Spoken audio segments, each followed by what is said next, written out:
Inside a stone chamber resembling a church, a verdict is read for a bound young man. The defendant, Kiska, is sentenced to be thrown into the Katarov dungeon. Kiska desperately proclaims his innocence, shouting that the accusation is false and that he was framed. A high-ranking clergyman coldly dismisses his pleas as nonsense and orders the guards to take him away. As he is dragged off, Kiska continues to scream that he is being framed.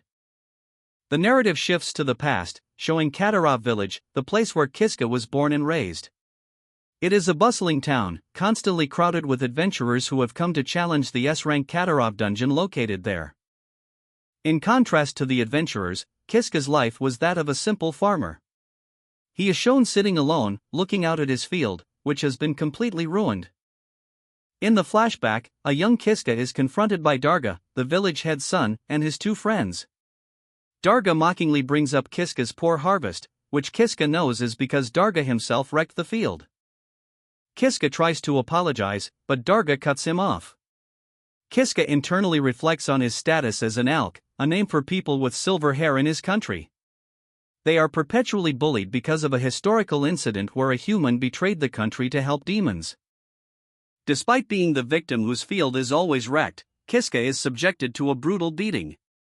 Darga yells, "Take this," as he and his friends assault Kiska, who feels he has no choice but to endure it. After the beating, a young woman named Namia finds Kiska running through the village, his face bruised. She calls out to him, noting that Darga must have bullied him again, and offers to treat his wounds. Kiska recalls that Namia is his neighbor, childhood friend, and the only person in the village who is close to him.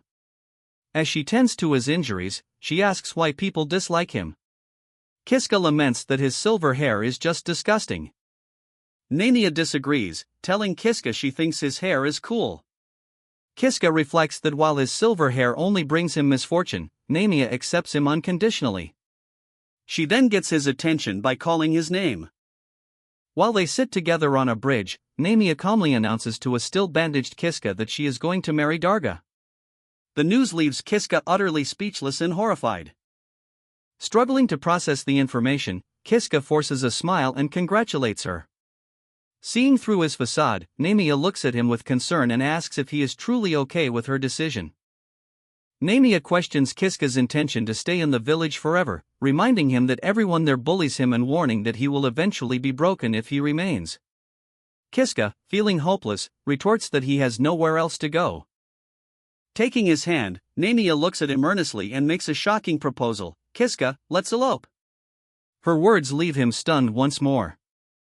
She assures him that she has enough savings for them to run away and start a new life.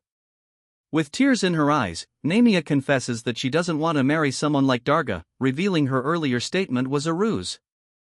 As the sun sets, Kiska and Namia embrace and share a kiss, confessing their mutual love for one another. Under the light of the full moon, Kiska leaves his home, his belongings in a sack over his shoulder. He is resolved in his decision. Tonight, he and Namia will leave the village for good. He runs through the empty streets, his heart filled with the belief that his dark days are finally over and that a new life with Namia is about to begin. As he approaches Namia's house, his hopeful sprint is cut short by her desperate scream to stop it. Recognizing her voice instantly, he is thrown into a panic and rushes towards the sound, shouting her name. Kiska bursts through the door to a horrifying scene. Namia, her clothes in disarray, is being held on a bed by several shirtless men, including her supposed fiancé, Darga. Kiska freezes in shock and disbelief. Darga confronts Kiska, contemptuously asking why he is there. Stunned, Kiska stammers, asking what they are doing. Darga merely smirks, implying the answer is obvious. Finding his voice, Kiska ignores the taunt and orders him to move. Fueled by rage, Kiska lunges forward, shouting for Darga to move and throwing a desperate punch, but Darga easily blocks the blow. Infuriated by the boy's audacity, Darga retaliates with a swift strike to Kiska's gut, knocking the wind out of him. Overpowered and restrained by Darga's men, Kiska is brutally beaten. Nearby, Namia cries out for them to stop, her pleas for help echoing as Darga confronts the downed Kiska, demanding to know why he is there. Darga reveals a shocking truth, stating that Namia is his fiancée, which makes Kiska's presence all the more suspicious. As his men hold Kiska fast, Darga menacingly takes hold of his hand. And with a sickening crack, snaps his fingers. Kiska screams in agony while Namiya watches in horror. Having inflicted this pain, Darga turns his attention to her, demanding answers from the other one. Unable to bear seeing Kiska tortured, Namiya tearfully agrees to tell Darga the truth in exchange for his safety. Kiska, through a haze of pain, desperately shouts for her to stay silent, but one of Darga's men shoves his head down, silencing him. Kiska continues to plead with Namiya not to talk, but his consciousness begins to fade from the repeated blows. In his final waking moments, he hears Namiya's voice and realizes with dawning horror that she has already told them their plan. As Kiska's world goes dark, his last thought is of Namiya. She looks down at his unconscious form, tears streaming down her face as she whispers his name, her expression a mixture of sorrow and resignation. Sometime later, Kiska stands accused before the village. The official narrative, concocted by Darga, claims that Kiska, the sinner, infiltrated the town and committed rape and murder while Namiya's parents were away. Escorted by guards, Kiska is brought before a teleportation circle.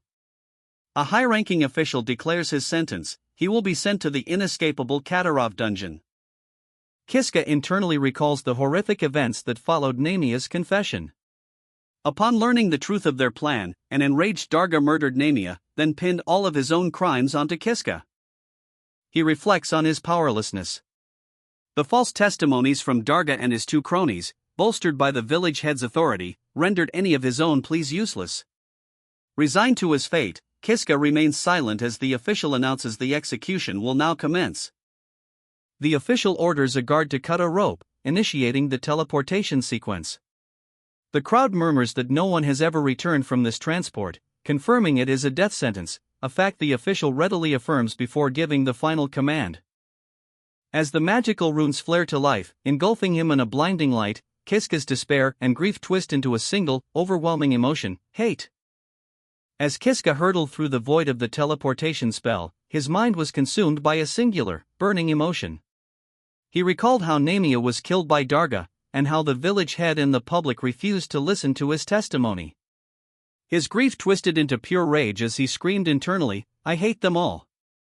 He materialized abruptly, crashing onto a cold, hard stone floor. Disoriented, Kiska looked up to find himself in a long, featureless corridor. A wave of dread washed over him as he recognized his surroundings. This was Katarov Dungeon, the infamous S-rank dungeon. Before he could process the gravity of his situation, a deep, guttural roar echoed from down the hall, signaling that something was coming. A hulking figure emerged from the darkness, its sheer size and menacing presence filling the corridor. Kiska stared in wide-eyed terror at the creature before him, a rank bugbear. He remembered the chilling stories told by seasoned adventurers: once you encounter a bugbear, you never return home. The monster wasted no time, charging down the narrow corridor towards him. And with a single, brutal strike, it sent Kiska flying against the stone wall. The impact knocked the fight out of him, his earlier rage replaced by sheer terror. Helpless and broken, he cried out into the empty dungeon, "Please help me." As Kiska lies defeated, a mysterious armored woman appears behind the bugbear, asking if he wants help. Overcome with terror and desperation, Kiska screams for her to save him, and she calmly agrees, offering to give him a skill to overcome his predicament. With a gesture of her hand, a system message appears before Kiska's eyes, confirming he has received a new ability, the Save and Reset skill. Stunned, Kiska has no time to process this development or understand how to use the skill, as the bugbear closes in, preparing to strike again. Unleashing a single, devastating punch aimed directly at his head. And with that one blow, Kiska is killed, his body left lifeless on the stone floor as the bugbear stands over him. Darkness gives way to sensation as Kiska's consciousness returns. He jolts upright with a sudden gasp, his eyes flying open in shock. Staring at his own hands, he is overwhelmed by disbelief, remembering the fatal blow and questioning his reality. "I should be dead right now," he thinks. "Why am I still alive?" Kiska recalls his past, a life defined by hardship. Born in Katarov village, he was perpetually bullied and discriminated against for being an elx. This torment culminated in him being thrown into a dungeon with a bugbear, where he was killed. Returning to the present, Kiska is overwhelmed with confusion. He questions how he can possibly be alive, vividly remembering the bugbear delivering a fatal punch. The reality of his survival seems impossible. The bugbear looms over him, letting out a confused grunt as it recognizes the boy it just killed. Without hesitation, it raises its fist and strikes him down once more, killing him for a second time. In the next instant, Kiska is alive again, completely unharmed. The shocking realization dawns on him: he truly did die, and somehow, he came back to life. Kiska is once again confronted by the towering bugbear, the memory of its fatal punch still fresh. Suddenly, he finds himself alive and unharmed, his mind reeling with confusion. He questions what is happening, certain that the bugbear had just killed him. The event repeats itself. The bugbear strikes him down, and again, Kiska snaps back to consciousness, his confusion escalating into shock as he realizes he has come back to life a second time. As the bugbear kills him for a third time, a horrifying realization dawns on Kiska. He isn't simply reviving; every time he dies, he returns to a moment just before his death. He understands now that this is the effect of the skill given to him by the mysterious girl: save and reset. The implication terrifies him: he is trapped in a loop, destined to be killed over and over again. Consumed by terror, Kiska screams, recoiling from his fate. He knows that even if he tries to run, it's useless; he will still die, caught by the monster in this inescapable cycle. Trapped in an endless cycle, Kiska realizes that no matter how he tries to evade, the outcome is the same. Again and again, he is forced to keep dying.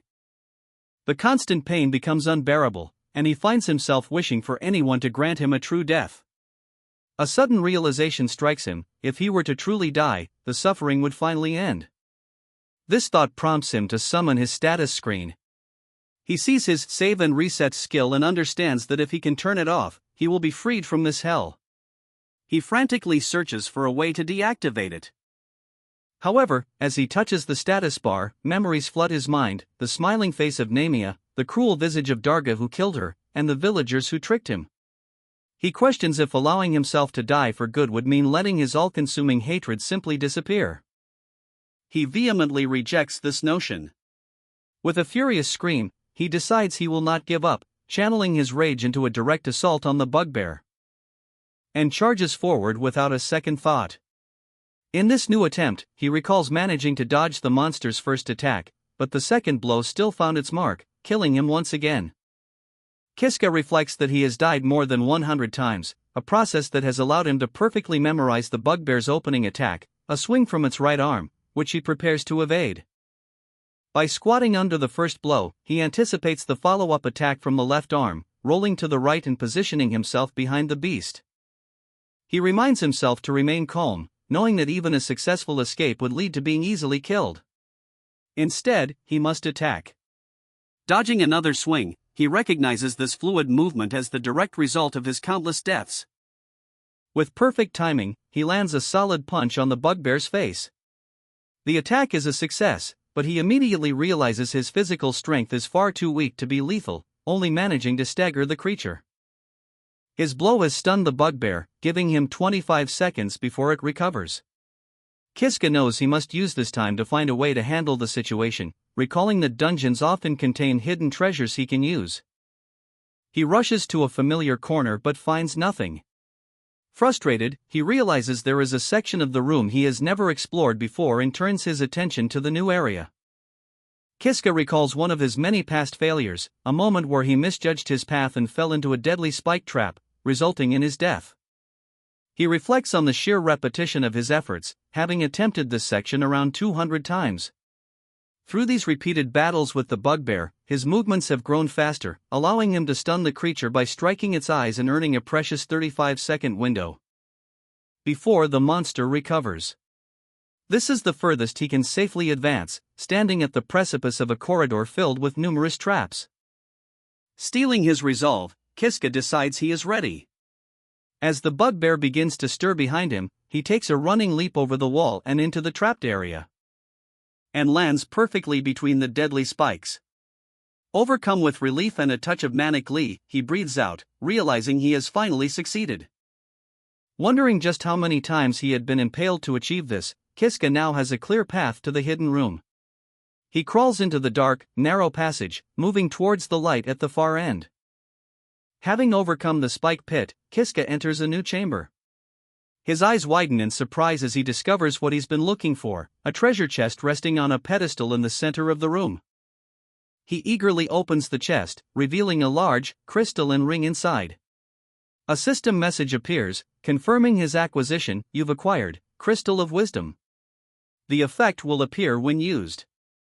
Upon using the crystal, a holographic screen materializes before Kiska, displaying a vast list of skills categorized by rank, from D all the way up to S. He is stunned by the sheer number of options available to him. Realizing he can only choose one skill, Kiska begins to think strategically. He reasons that skills like healing magic or fire magic would be suboptimal, as would weapon-based skills like swordsmanship, since he lacks the necessary equipment or innate abilities. This process of elimination leaves him with only the S-rank skills. He briefly considers acceleration as a means of quick escape but ultimately decides that for long-term survival, his best choice is stealth. With his decision made, a notification confirms his choice. You have acquired stealth. Kiska feels a new power settle within him. The unknown threat confronting Kiska was revealed to be an entire platoon of heavily armored bugbears. They cornered him in the chamber, roaring and raising their fists in a display of overwhelming force. The assault was immediate and brutal. Before Kiska could fully process the situation, a bugbear's fist descended upon him. In his final moments, he registered only confusion before his consciousness faded, realizing with grim familiarity that he had been killed by a bugbear once again. Kiska finds himself alive again, standing just before the room where he was killed. He recalls being beaten to death by 10 bugbears and realizes with dread that he has been returned to this point once more. Having somehow made it back to a point of preparation, Kiska approaches a skill selection interface. With the grim determination of someone who has done this many times, he already knows exactly which ability he must choose next. He reflects on his more than 200 deaths. His previous attempt involved acquiring the S-rank skill stealth, but it proved useless against the sheer number of bugbears. Now, he believes that by adding the skill acceleration, he will be able to perceive their movements in slow motion. Putting his new theory to the test, Kiska lunges forward with incredible speed and lands a powerful blow directly on a bugbear's face. He feels a moment of triumph, but it is cut short as he looks down in shock at his own bloodied and broken hand, a consequence of the raw impact. Kiska's triumph is immediately overshadowed by excruciating pain. He realizes his hand is broken. The impact from the acceleration skill is more than his body can handle. Overwhelmed by the remaining bugbears, he curses his predicament as he is killed. Suddenly, he finds himself back at the entrance to the corridor, panting but unharmed. Just as he suspected, the hulking bugbear is there again, confirming he has returned to a previous point in time. Despite the setback, Kiska feels he has made great progress. He reasons that if he uses acceleration purely for evasion, he should have countless opportunities to strike back. However, his theory is instantly proven wrong as the bugbear effortlessly grabs him by the head, killing him once more. He respawns in a safe room containing a chest, noting that this is now his 225th attempt. The journey just to get this far is draining, and he admits to dying 5 more times from carelessness. Stealing his resolve, he activates acceleration again. Filled with determination, Kiska bursts back into the bugbear's chamber, shouting to initiate combat and activating his acceleration skill to begin his assault. But this time, something is wrong. His attack fails, and he is swiftly caught by the monsters. As the attempt count reaches 300, Kiska is left utterly bewildered, questioning why his strategy is no longer working. Kiska internally lamented his situation, reflecting on his repeated failures. Despite trying his best, he kept getting killed by the bugbears. His strategies, such as using his speed to aim for their eyes or strangling one from behind, were always thwarted when the other bugbears would swiftly kill him. As the bugbears cornered him once more, a profound fear gripped him. He began to doubt himself, terrified by the thought that he might be unable to defeat even a single bugbear, despite possessing S-rank skills. After 300 attempts, he reached a grim conclusion: his acceleration skill was useless against them. As he was struck down again, he knew he would have to start over from square one. Upon respawning, Kiska found himself before the skill selection screen again. He knew the first bugbear would attack him instantly, but he was so paralyzed by fear that he couldn't even summon the courage to press the skill icon. Just as he felt there was no way out, memories of two people surfaced, a woman named Namia and a man named Darga, who mockingly asked if he was going to come back to life. The memory ignited a powerful, all-consuming hatred within him. This intense hatred for Darga became his new motivation. Kiska realized that if it weren't for this feeling, he would have given up long ago. With newfound resolve, he vowed to escape the dungeon and take revenge with his own hands, finally reaching out to select a new skill. Filled with a new, cold resolve, Kiska confronts the bugbears at his respawn point. He internally declares that from this moment on, he will be the one taking the initiative. He formulates a grueling plan. He will continue dying, using each attempt to first acquire the body strengthening and physical strengthening skills. By his 420th attempt, he has succeeded and begins to systematically test his new abilities against the monsters. After countless cycles of death and rebirth, Kiska confirms that the physical strengthening skill is particularly effective, granting him improved attack, defense, jumping power, and balance. He now sits casually atop a bugbear's head, much to the creature's pained confusion, demonstrating a complete reversal of their previous dynamic. With newfound agility, Kiska declares that his opponent isn't the bugbear he's using as a perch, whom he mentally labels Bugbear C. Instead, he launches himself into a forward flip, targeting a different monster in the group, and lands a powerful, two-footed kick directly to the head of Bugbear. A system notification confirms the monster's elimination and announces that he has acquired a skill point. Kiska is momentarily stunned by his own success, realizing he has defeated a bugbear for the very first time. Checking his status, he sees his physical strengthening skill has advanced to level 2, and he now possesses 12 skill points. The tangible proof of his progress fills him with renewed determination. Kiska's victory high is short-lived as he calculates the path forward. He needs 100 skill points to level up physical strengthening, but realizes that at 12 SP per bugbear, he would have to defeat almost all 10 of them just to upgrade his skill once. The overwhelming odds become clear. Surrounded by the horde, he understands that without raising his skill level, defeating them all is impossible. He is swiftly killed once again. After countless deaths, reaching attempt number 516, Kiska's spirit breaks. He collapses in tears, cursing his fate and blaming a person named Darga for trapping him in this hell. His despair momentarily hardens into a vow of vengeance against the villagers who betrayed him, promising to kill them all upon his escape. However, the wave of anger quickly subsides, leaving him in a state of exhausted resignation, admitting to himself that he had already somewhat given up. While lost in his thoughts and not paying attention to the system, he accidentally acquires a new skill, Provoke. He dismisses it as useless, deciding to just die quickly and move on to the next attempt. Treating it as just another trial run, he decides to test the skill on a whim, casually gesturing to a nearby bugbear and calling it a dumbass.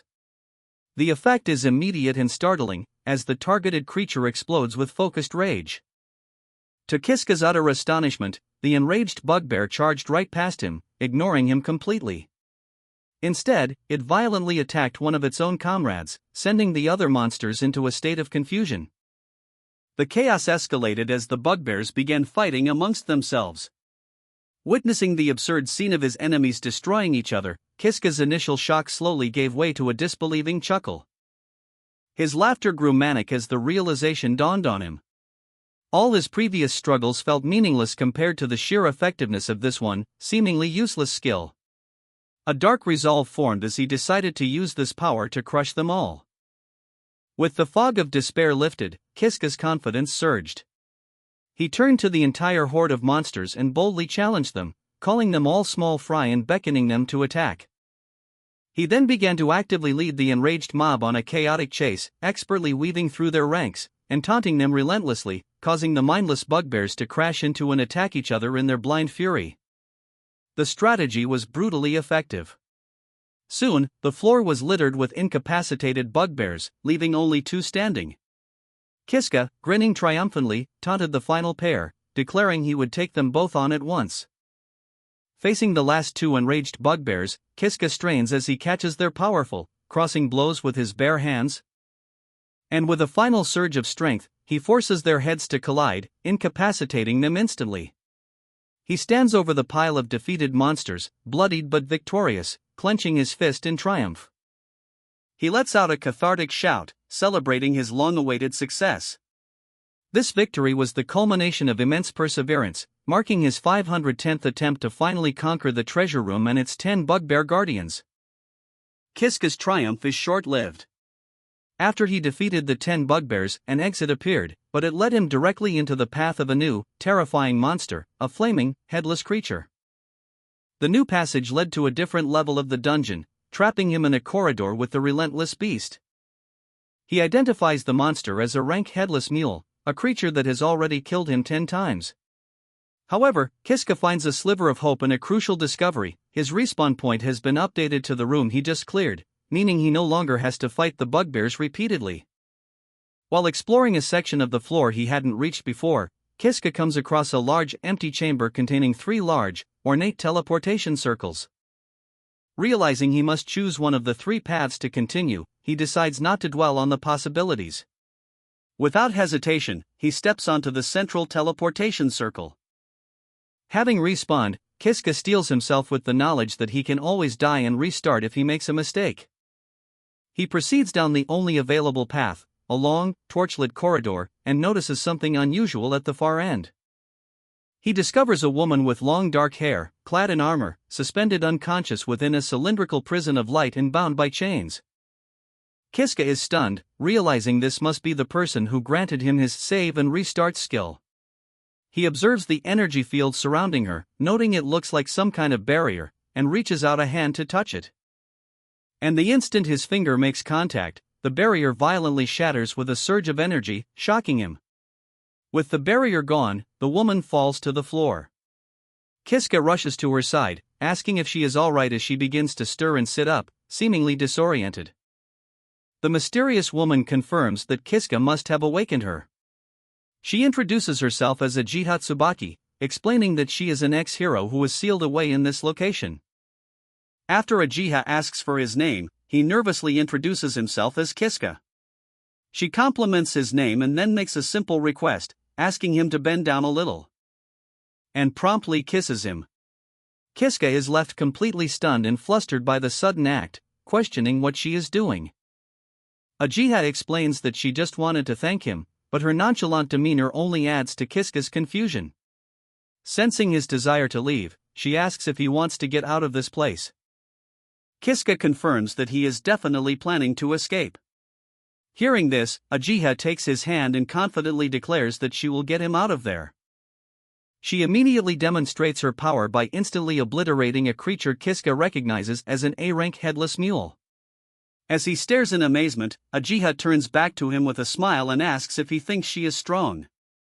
Kiska agrees with Ajiha, realizing that her immense power is his best chance of survival. As he watches, she uses a dark energy to effortlessly collect the remains of the defeated monster. When Kiska asks what she's doing, Ajiha explains that she is using her S-rank skill, Item Box, to store the materials for later. She proudly calls it a convenient ability. As they proceed down a corridor, Ajiha informs Kiska that they must defeat the dungeon's mini-boss to move forward. She then adds that if it weren't for him, she would still be sealed away. Stopping before a large, reinforced door, Ajiha turns to a stunned Kiska and declares, "Kiska, I'll fight for you." Kiska, touched, replies that her help means they are even, considering she saved his life. They enter the room and are immediately confronted by the mini-boss, a towering S-rank golem, which Kiska estimates to be at least 10 meters tall. As he recoils in fear, Ajiha calmly draws her sword and tells him to get behind her, ready to face the colossal enemy. Fulfilling her promise, Ajiha intercepts the golem's massive fist, declaring she will protect Kiska. Kiska watches in amazement, stunned by her incredible power as she parries the blow, and successfully holds her ground against the giant monster. Seeing her strength, Kiska begins to believe she might actually defeat it. The golem's overwhelming force proves too much, however, shattering Ajiha's guard and sending her flying across the room. Kiska shouts her name in alarm, realizing the situation is far more dangerous than he thought. Seeing Uchiha is in peril, Kiska steps forward and yells at the golem, activating a skill, Provoke. As the monster's attention shifts, a horrified Uchiha screams at him, "Don't!" The provocation works instantly. The golem swings its fist and smashes Kiska with tremendous force, sending him crashing through the stone wall behind him as Uchiha looks on in shock. The golem looms over Kiska's still form. Uchiha is frozen in despair, tormented by the memory of her promise to protect him, a promise she has now failed to keep. To Uchiha's astonishment, Kiska is unharmed, revealing that his experience dodging the bugbear has made him an expert at evasion. He points out that the golem's arm is stuck in the wall, creating an opening for her to attack. Seizing the chance, Uchiha leaps into action, preparing to execute her sacred sword technique, and brings her blade down with the powerful Dragon Slayer finisher. The attack cleaves the golem in two, ending the threat. Relieved, Uchiha and Kiska celebrate their victory. Uchiha embraces Kiska, overjoyed that they succeeded in defeating the level's mini-boss. Kiska shares her relief, believing that their situation is finally improving. As they sit together amidst the rubble, Kiska's internal monologue reflects on this moment from the future, ominously noting, "At least, that's what I thought at the time." After defeating the golem, Kiska and Uchiha proceeded through a secret passage, searching for an exit. As Uchiha crawled through a tight space, Kiska noticed an opening and called out to her, having discovered a hidden room. Upon entering, Kiska was stunned to find not a typical dungeon chamber, but a well-furnished room with a plush red sofa. Realizing they had stumbled into a luxurious guest room, a discovery that left him completely bewildered. Uchiha calmly explained that the room was likely created by a vampire named Judith, a monster who has made this dungeon her personal stronghold. The revelation that vampires existed in this place shocked Kiska, who questioned if it was safe for them to be there. Dismissing his concerns, Uchiha declared that she was tired and that they would stay there for the day. Though Kiska had a bad feeling about the situation, he decided to trust her judgment. As they settle in, Uchiha invites a surprised Kiska to come closer, expressing a desire to talk with him more. Kiska, feeling a bit hesitant, asks Uchiha if she thinks he's weird, specifically mentioning his silver hair.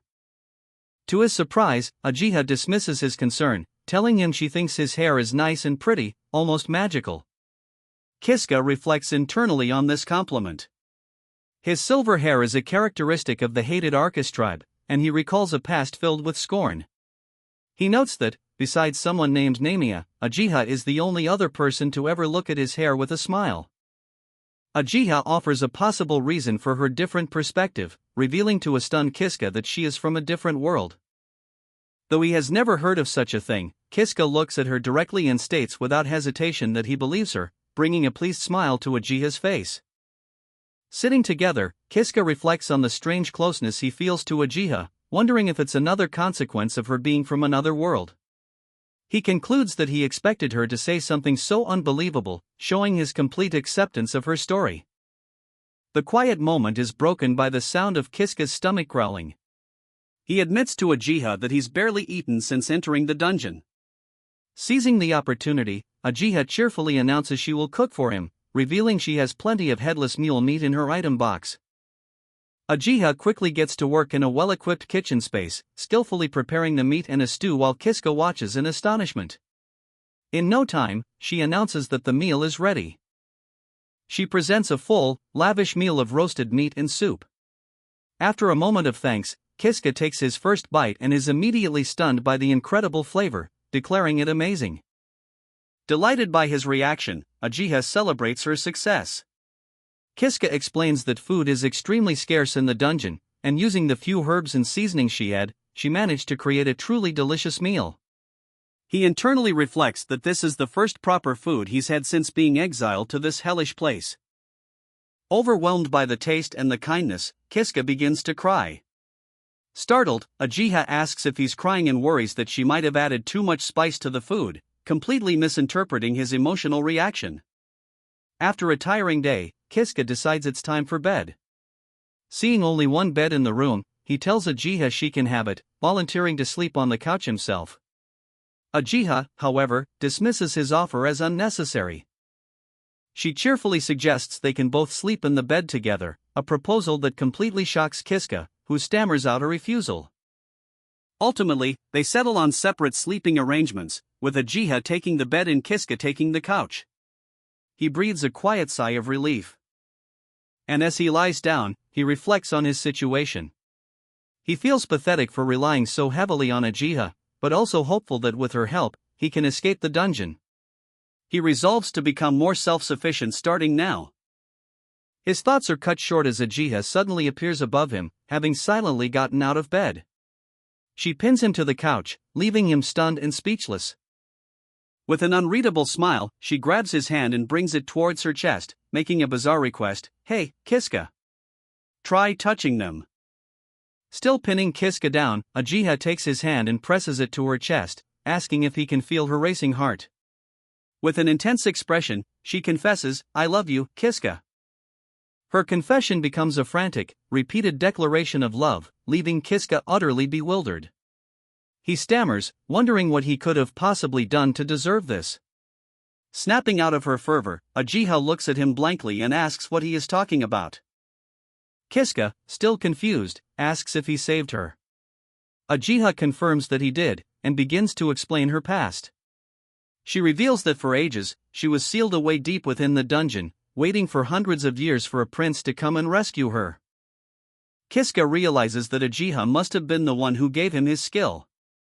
She confirms this, explaining that she gave that power to countless people, but it was of no use. Every single one of them lost heart along the way, and the only one to ever make it to her was him. Looking at him with adoration, Ajiha declares that he, Kiska, is the prince she has been waiting for all this time. Kiska can only stare back, stunned into silence by the revelation. Having made her feelings clear, Ajiha suddenly begins to remove her nightgown. Kiska, jolted from his stupor, throws up his hands in a panic and yells for her to stop. Kiska gently pushes Ajiha away, explaining that he cannot be with her because there is someone else he loves. Ajiha dismisses his concern, climbing on top of him and declaring that it's not a problem. Her expression shifts to one of unnerving intensity as she proclaims, "If I can be your second, that's enough for me." Her obsessive declaration horrifies Kiska, triggering a traumatic flashback of other leering, aggressive individuals. He recoils in terror as Ajiha leans in to kiss him. Panicked, Kiska shoves her off of him, shouting, "Stop." The force sends Ajiha tumbling onto the floor. Kiska immediately apologizes and asks if she is okay. Internally, he realizes his violent reaction stemmed from a deep-seated repulsion. In that moment, Ajiha's aggressive advance made her seem as ugly to him as the men who had once tried to assault someone named Namia. Ajiha sits up and quietly apologizes, admitting that she may have gotten a little carried away. Kiska watches in silence as she then lies down on a nearby bed to rest. Lying awake, Kiska reflects on the previous night's events.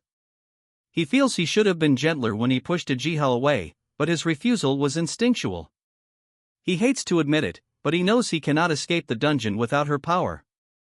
He resolves to put these complicated feelings behind him by the next day. Waking in the morning, he sits up on the couch, his expression still somber from the night before. His thoughts are interrupted as he looks up, startled, to see Ajiha standing before him, her body enveloped in a faint, ethereal glow. Kiska's confusion from the previous night turned to sheer horror as his gaze fell upon Ajiha's feet, dangling lifelessly in the air. Revealing the full, shocking sight of her body hanging from a noose tied to the ceiling. The gruesome discovery made him physically ill. As he fought back nausea, a devastating question formed in his mind: does this mean I'm the evil one? His thoughts spiraled into panic as he clutched his head, wondering if she had killed herself because he had rejected her. Overwhelmed, he admitted to himself, I don't know. Unable to process the scene, Kiska scrambled away from the body, desperately trying to reassure himself, I am not a bad guy. He fled down the stone corridor, stumbling and panting as he tried to rationalize the event, shouting to himself, this was all just an accident. Kiska recalls the immediate aftermath of his flight. He reflects that without Ajiha's support, he was easily surrounded by monsters and killed without any chance to survive. He finds himself back on the floor of the room where he left Ajiha, realizing he has reset. The connection is immediate in his mind. He rejected her, and as a result, she killed herself. Wrestling with his decision, he wonders if he should have accepted Ajiha's love. His thoughts, however, quickly turn to another girl, his girlfriend, Namia. Now in a different, ethereal space, Kiska stands before Ajiha, who is alive but suspended in a stasis pod.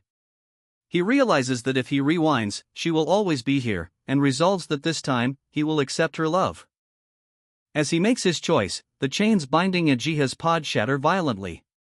She is freed, and Kiska believes that this way, she will be helpful to him. The newly awakened Ajiha looks at him with an empty expression and asks, "Who are you?" Kiska cheerfully introduces himself, but she offers no sign of recognition. Confronting Kiska, Ajiha states that she has never heard of him.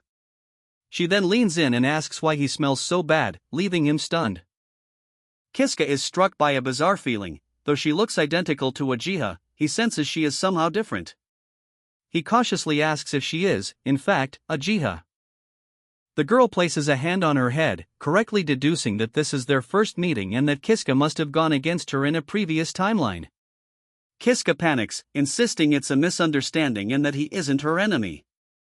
Ignoring his pleas, she lunges forward and grabs his collar, her expression manic as she declares that his opposition is why he has such a bad scent.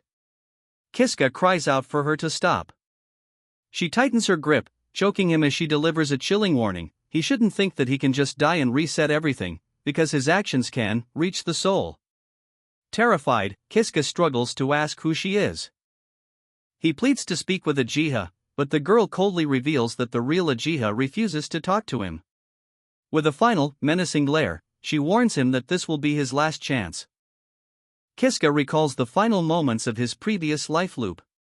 The altered Ajiha had warned him to never get involved with Ajiha again, and then promptly snapped his neck.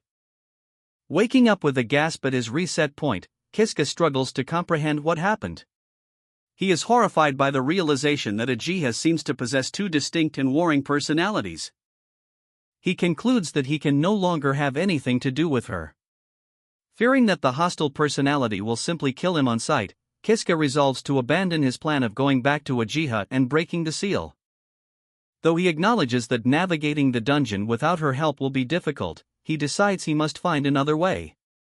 Standing before the 3 teleportation circles, he recalls using the middle one last time and opts to try the one on the left. After stepping onto the new teleporter, Kiska finds himself in a corridor that appears to be the only available path, and as he proceeds, he is startled by an unexpected sight at the far end. Seated calmly at a small table in the middle of the dungeon passageway is a mysterious blonde woman in a maid-like outfit, sipping a cup of tea. Kiska is taken aback, finding a young woman calmly sipping tea in the middle of the dungeon corridor. She opens her eyes and remarks that it is rare for an intruder to find their way here. He internally questions the surreal scene, wondering who she is and why she's relaxing in such a hellish place. The woman directly asks him what he is there for and if he needs anything. Slightly flustered, Kiska scratches his head and explains that he is simply looking for a way to get out of the dungeon. The woman listens, simply responding that she understands. Her pleasant demeanor vanishes as she calls his request rude.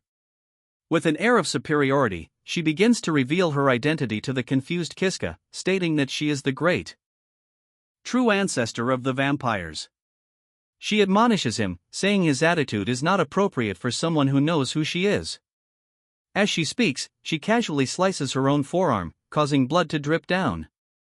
Before Kiska can process the revelation, she closes the distance in an instant, impaling him through the chest with a dark, bat-like appendage that extends from her arm. As Kiska cried out in agony, the vampire ancestor twisted the dark appendage piercing his body, coldly informing him that he must pay for his sin with his death. A cruel, triumphant smile spread across her face as she ended his life. Suddenly, Kiska found himself alive and gasping for air elsewhere in the dungeon. The horrifying realization dawned on him: he had died, again. His terror intensified as he saw he was now trapped between the vampire ancestor and another menacing, dark-haired woman, both smiling down at him. He could only conclude that this dungeon was full of bad people. Kiska materializes back in the room, realizing with dawning horror that he has died again. His mind races, connecting the dots. He recalls Ajiha's warning about a vampire living in the dungeon and concludes that she must be the one who just killed him. The image of his killer flashes in his mind, a blonde woman with a sadistic smile, her hand dripping with dark energy. He now knows her identity, Judith, the true ancestor of vampires. Recalling how the seemingly innocent-looking girl attacked him for no reason, Kiska determines that he cannot possibly fight her. This realization leaves him with only one clear option: to run. Putting his plan into action, he flees and discovers a chamber containing 3 teleportation circles, which he recognizes as the third route. Without hesitation, he chooses the circle on the right. After teleporting, Kiska finds himself in a new, empty corridor. He desperately hopes this path won't contain ferocious people like Ajiha and Judith, but his thoughts are cut short as he spots something at the far end of the hall. The object is a large, ominous sword embedded in a stone pedestal. Its dark, winged crossguard features a single, unblinking eye, and Kiska immediately recognizes it as a really suspicious weapon.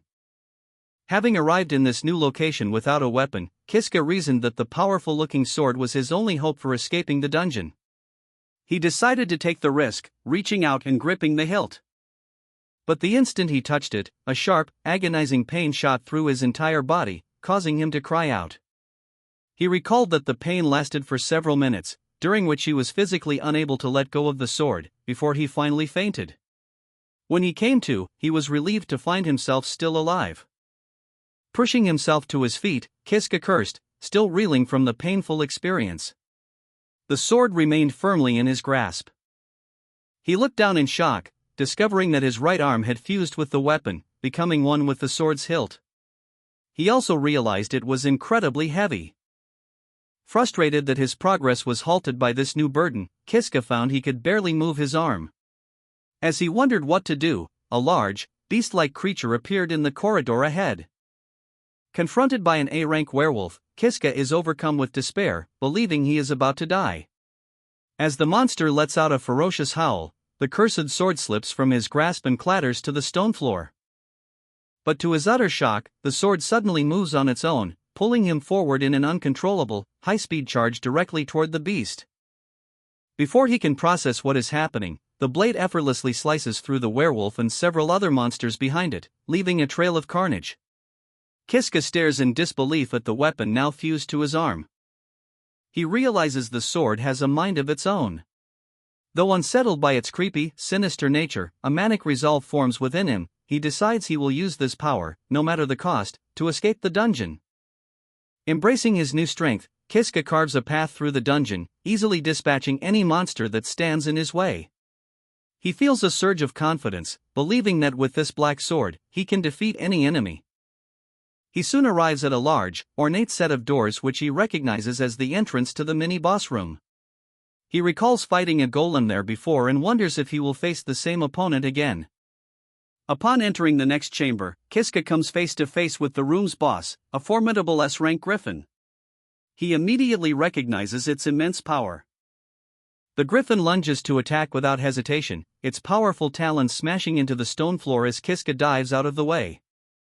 His initial fear is replaced by a grim, confident smile. He reminds himself that he is no longer helpless, as he now possesses the cursed sword. As the griffin presses its assault, Kiska struggles against the sword's autonomous movements, which clash wildly against the beast's talons, leading him to a sudden realization. He understands that he cannot truly control the blade, and that his best strategy is to simply try and get in its way, guiding its path toward the enemy. And with this newfound tactic, he believes he can win, lunging forward to meet the griffin's charge. Having defeated the griffin, Kiska feels a surge of confidence. He reflects that the black sword is incredibly strong and believes he can now defeat any enemy. Just as he suspected would happen after a major battle, a hidden door reveals itself in the wall. Stealing his resolve, Kiska decides he will use the sword's power to escape the dungeon in one go.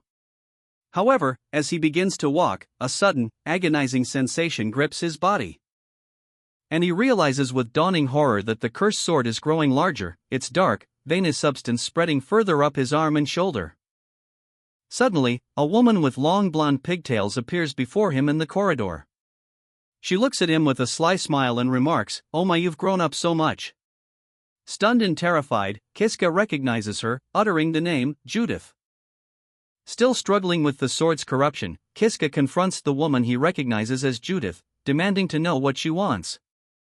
Amused, she observes that he is still in control of his body and begins to state her desire. Judith clarifies that while she intends to dispose of him, her true goal is to destroy the parasitic sword that is consuming the right half of his body, a statement that leaves Kiska stunned.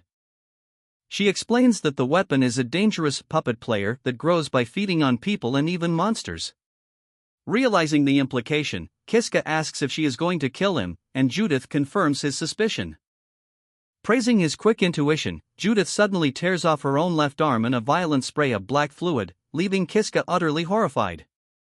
And he watches in stunned disbelief as she calmly holds the severed limb, which drips with a dark, viscous substance. The arm then grotesquely reforms into a large, curved black blade. With a crazed expression, Judith lunges toward Kiska, commanding him, "Please die." Locked in a desperate struggle, Kiska uses his parasitic sword to block Judith's bladed arm, his expression filled with grim determination.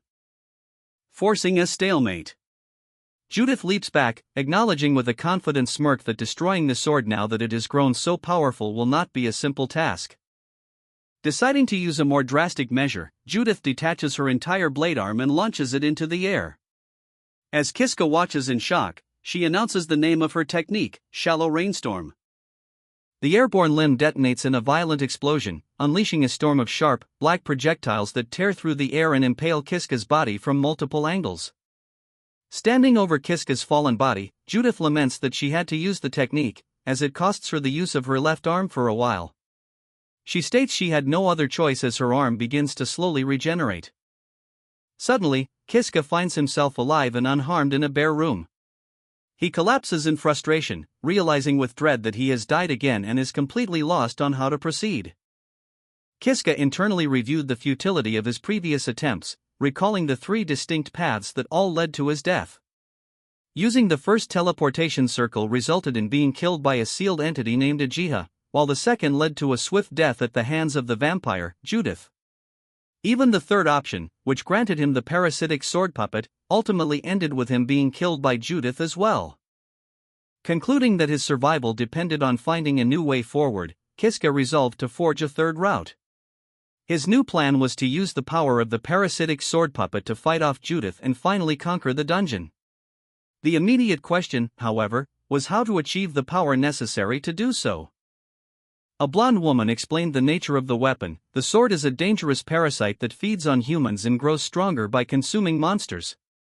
Hearing this, Kiska had a revelation: if he could grow the parasitic sword to its full potential before his next encounter, he might actually be able to defeat Judith. With his new objective clear, Kiska sprang into action, understanding it was a race against time before Judith inevitably appeared. He noted with a grim smile that he was about 5 hours earlier than in his last loop, giving him a crucial head start. He arrived at the teleportation circle where Judith had been waiting for him before. Gripping his parasitic sword, he cautiously peered ahead, praying that the path was clear this time. To his immense relief, Judith was nowhere to be seen. The hallway was empty. Seizing the opportunity, Kiska grinned with renewed determination and pushed forward into the dungeon. Kiska's search for monsters leads him to a massive werewolf nest. Seeing the numerous powerful creatures, he smiles, thanking his good fortune for finding such a perfect feeding ground. With a ferocious grin, he declares his intention to feed all of the werewolves to his parasitic sword and lunges into the fray. As the battle begins, a young woman with blonde pigtails arrives at the scene, observing the chaos. Sometime later, the woman, Judith, surveys the room, now littered with the dismembered corpses of the werewolves. She notes that the sword has grown considerably from the feast and remarks that Kiska will now be a bit of a challenge to defeat. However, Kiska is visibly struggling, his body contorting as the parasitic growth on his arm spreads. He clutches his head, questioning what is happening to his consciousness. Judith observes with a cruel smile, realizing that the sword has already taken over its host's mind. The possessed Kiska weakly asks who she is. Judith dismisses the question, stating it doesn't matter as she is going to kill him regardless. With a sinister expression, she announces that she will give him a chance to fight back. The result is another crushing defeat. Kiska is left sitting alone in the hallway, surrounded by the dead werewolves. He clutches his head in utter despair, realizing that even after feeding the sword, he still cannot win against Judith. Kiska reflects on his past failures. He recalls trying again and again, only for the parasitic sword to inevitably seize control of his consciousness, rendering all his efforts pointless and leaving him in a state of despair. He remembers the various paths he attempted, the Uchiha route, the Judith route, and the sword route, all of which were complete disasters. Amidst his frustration, he recalls one final, untried option. Having died so many times already, Kiska finds he is no longer afraid of death. He resolves to try this last, risky route, entering a chamber marked with a large magical seal on the ceiling. Inside, he finds Judith calmly sipping tea. She remarks that his presence is unusual. Kiska remembers this pattern from previous loops. She would accuse him of being rude before killing him. She then asks him what he wants. Instead of preparing for a fight, Kiska abruptly drops to one knee, startling Judith. He respectfully addresses her as the great ancestor of vampires, stating he has a favor to ask, and humbly begs her to take him on as her disciple. Kneeling before the powerful vampire, the young man makes a direct and desperate plea, "Make me your disciple, great Judith." Judith, sipping her tea, is taken aback by the sudden request. Her surprise quickly turns into a wide, predatory grin. She finds his proposition to be an interesting one. For the young man, this is a moment of clarity. He believes this is his only path to survival. Judith coolly asks what she would gain from taking him as a disciple. The young man earnestly pledges his absolute loyalty, promising to become her little foot soldier and follow her every command. His offer is met with immediate and utter disdain. Judith's expression sours as she declares his proposal boring and disgusting, deciding on the spot to simply leave him to die. The young man is horrified by her swift rejection. The scene is revealed to be an internal reflection. The young man recalls this failed attempt, thinking to himself, "I died, again." He understands that while becoming Judith's apprentice is a good plan, this approach was wrong. He resolves that to escape the dungeon, he must become stronger. He reaffirms his goal, acknowledging that Judith is a ruthless vampire, but not an unapproachable monster. He believes that if he can offer her something she truly desires, he will have a chance to win her over. The scene returns to the present, with him still kneeling before her, ready to make his real proposal. The young man confidently makes his proposal. Acknowledging that Judith has lived in the dungeon for a long time, he presumes she must be lonely and offers to become someone she can confide in. Judith, sipping her tea, coolly asks what benefit this would bring her. Her demeanor instantly shifts to one of cold fury. She questions what could have possibly made him think she feels lonely, her anger causing her to spill her tea and violently flip the table. The young man, realizing his grave miscalculation, desperately pleads for her to wait, insisting he has more to offer. Scrambling to recover, he pivots his sales pitch. He boasts of his practical skills, claiming to be good at everything after working in the fields for a long time and being the best at his specialties, particularly building new hideaways. Judith contemptuously dismisses his offer, stating flatly, "I can do it better than you." To punctuate her superiority and frustration, she effortlessly lifts the heavy stone table and smashes it on the floor before him, leaving him stunned into silence. Crushed by this overwhelming display, the young man collapses, overcome with the realization that he truly has nothing of value to offer her. Judith watches his despair with an impassive, almost disdainful expression. With all pretense stripped away, he grits his teeth and admits his true, desperate motivation. No matter what it takes, he wants to get out of the dungeon alive. Hearing this raw honesty, Judith's expression softens slightly, and she begins to share her own story, revealing that she was born in the nearby village of Katarov, where she was persecuted and ultimately imprisoned in this very dungeon by its people. Continuing her story, Judith explains that there was a woman who loved her, but men like someone named Darga killed her. As a result, she was held responsible and banished to the dungeon. The blonde young man, however, seems entirely unmoved by her tale, asking what it has to do with him. His disinterest gives way to a burning intensity as he reveals his own true motivation.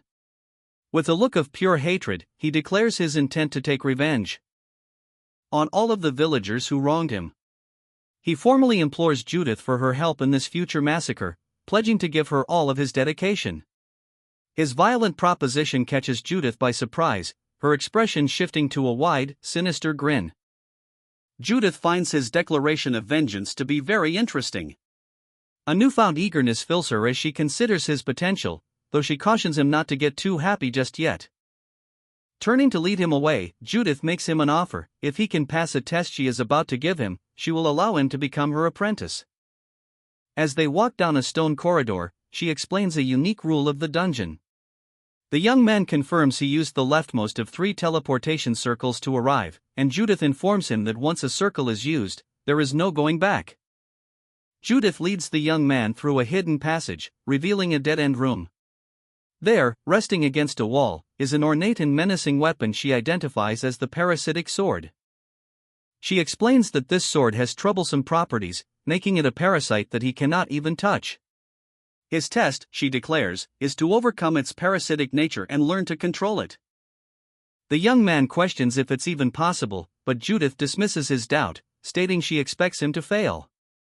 She gives him an ultimatum: attempt the test or be killed on the spot. Resigned, he agrees, and she instructs him to grab the sword by its blade. He grips the blade, crying out in pain, and asks for the next step. Judith looks on with a detached smile and gives a shocking command: swallow it. Realizing he will be killed if he refuses, the young man screams in agony as he begins to force the sword's tip down his throat, wondering if this act will be the end of him. As the blade enters his body, his consciousness is plunged into a dark, fiery void, where a monstrous, disembodied eye stares back at him from the blackness. Within the surreal void of his own mind, the young man is confronted by a grotesque, multi-eyed shadow entity. The being identifies itself as the main body of the puppet sword and asks if he is the one who wishes to be its master. The entity confirms they are within the young man's deep world, his consciousness. Realizing his situation, the young man makes a desperate plea, begging the sword to lend him its power. To which the entity agrees with a simple, disarming okay. The young man is left utterly stunned by the lack of resistance. He questions if it can truly be so easy, admitting he was terrified of being rejected. The sword's consciousness seems amused by his reaction, confirming it has no intention of refusing him. The entity offers a cryptic explanation for its compliance, stating that there is something familiar about the young man's soul, which is why it decided to accompany him. Suddenly, the young man's consciousness returns to his body. He gasps for air, having successfully survived the ordeal. Judith looks on in genuine shock, admitting she didn't think he would make it, as the sword's voice echoes in his mind, formally accepting him as its master. Overwhelmed with joy, the young man realizes he has successfully controlled the sword. Judith confirms his success, congratulating him and addressing him by his name, Kiska, for the first time. In response, Kiska kneels before her, expressing his profound gratitude for managing to become the apprentice of Judith the vampire. From that day forward, Kiska's strange new life began, starting with him serving Judith a meal as she sips her tea with a satisfied smile. Kiska expresses his amazement at Judith's 1,000 years of knowledge, feeling confident in his choice to become her disciple. Judith reveals that her immediate purpose is to help him acquire some skills, leading him toward a hidden treasure chest. Judith smugly explains that she knows the location of all the treasure chests.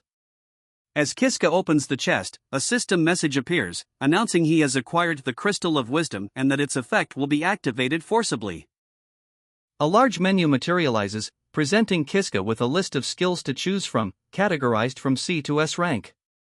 He recognizes the format but internally notes that some of the skills, like pressure and enhanced judgment, are different from a list he has seen before. And so he asks Judith for her recommendation.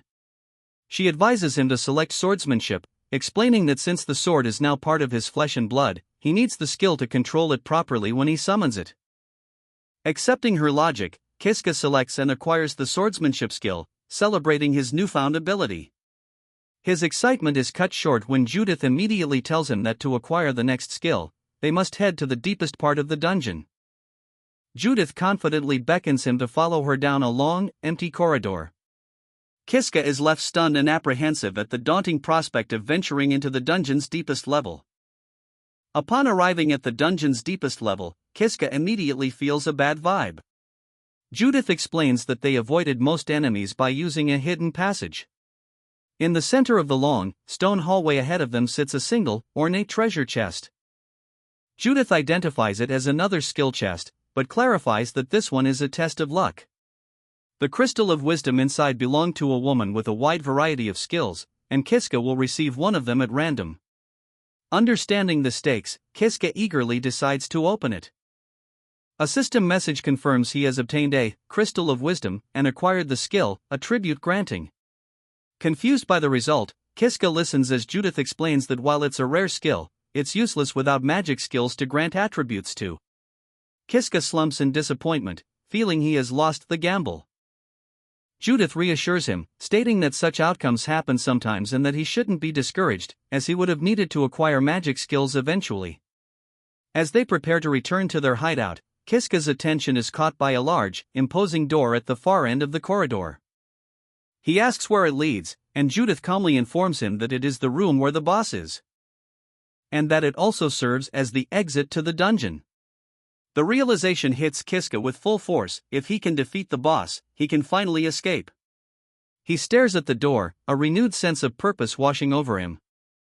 Kiska asks Judith if she can defeat the boss quickly, but she gravely informs him that the boss in the final room is SSS rank. She reveals that ever since this particular boss spawned, she has been unable to leave the dungeon for 50 years. Kiska is stunned to realize that even Judith cannot enter that room, meaning he must be the one to defeat the boss for them to escape. Judith explains that for this reason, she needs Kiska to become as strong as she is, or even stronger. Stealing his resolve, Kiska declares that they will have to beat the boss together. He tells her they should go home and train, and Judith smiles, calling his name as they turn to leave. In a different chamber, Judith demonstrates her power, explaining that this is how she drains and freely manipulates her blood. Kiska confirms he already knows, recalling how he has been killed by that very power many times during their previous duels. Judith forms a dagger from her blood and tells Kiska he can do the same with the sword that is now inside his body. She instructs him to focus his attention on his body, and he closes his eyes, concentrating intensely. A system notification announces that Kiska has obtained the skill, Lord of Parasitic Puppet Sword, and the derived skill, Black Sword. A black, ornate blade materializes in his hands, shocking him.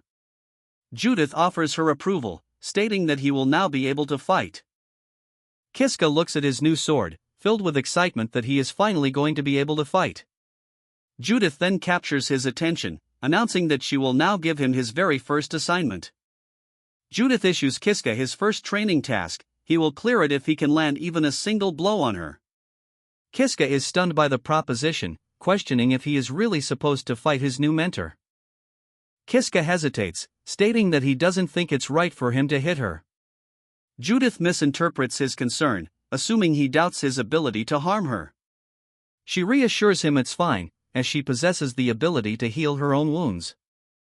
Panicking, Kiska tries to clarify, but phrases his question poorly: is it possible for you to even hurt me? This enrages Judith, who takes his words as a boast of confidence. She challenges him to prove it and immediately lunges forward to attack. The spar begins with explosive force as Judith unleashes a flurry of attacks with daggers she manifests, forcing Kiska into a desperate defense. He internally laments that he has stepped on the tiger's tail, while Judith taunts him that he'll never finish the task if he only dodges.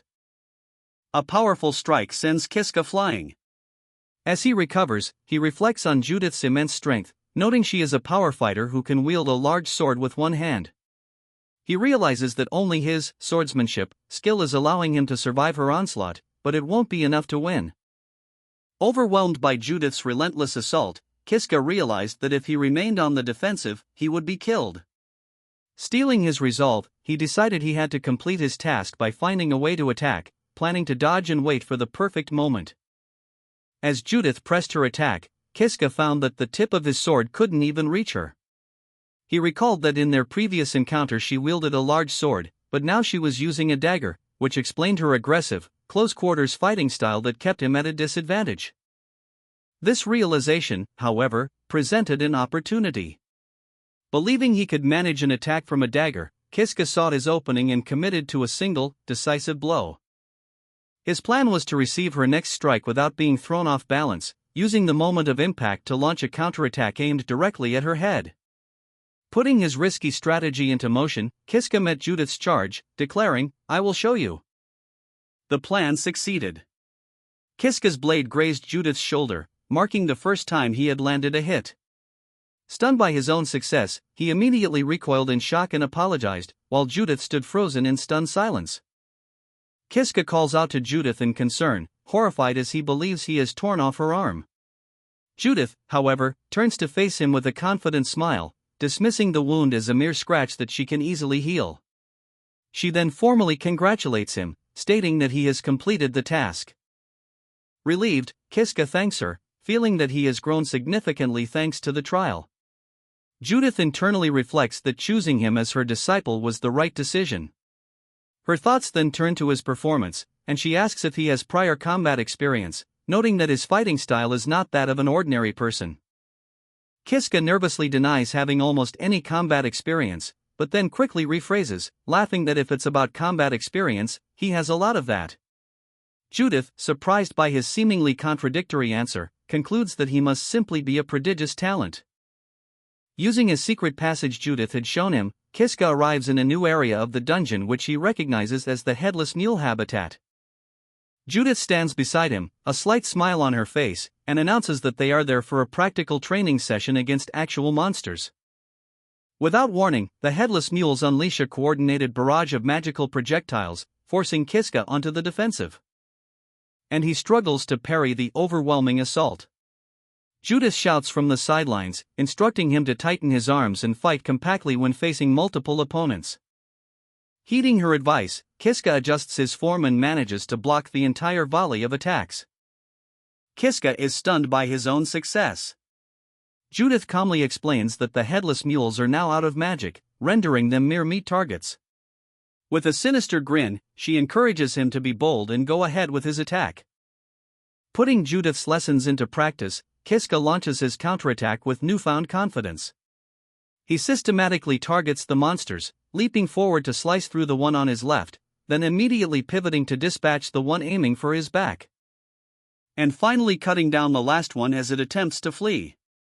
With all four monsters defeated, he stands panting but victorious, Judith watching him from the side. Kiska turns to Judith and thanks her profusely, admitting he wouldn't have known what to do without her help. She accepts his gratitude but reveals her pragmatic motivation: if he were to die, it would take her decades to be able to go outside again. Her self-interest leaves Kiska momentarily stunned. With a sinister smile, Judith promises to make him stronger, demanding his diligence. Kiska eagerly agrees to do his best. At that moment, a system notification appears before him, confirming the subjugation of the monsters and the acquisition of skill points. Judith notes his gain and suggests he try raising his level. Kiska examines his status, feeling a sense of accomplishment as he sees all 5 of his skill slots are now filled. His skills are listed as Save and Reset, Taunt, Swordsmanship, Attribution, and Master of Parasitic Puppetry. He has 15 available skill points, SP, and recognizes that his current strength relies heavily on his swordsmanship and parasitic sword skills. He calculates that he needs 30 more SP to level up his swordsmanship and 70 more for his parasitic sword. He tells Judith he'd like to raise his swordsmanship level and plans to save up the required points. She agrees it's the safest choice, and with the day's training concluded, they decide to return to their hideout. Inside their dwelling, Judith sits at a table, growing impatient. She calls out to Kiska, asking if he is finished yet.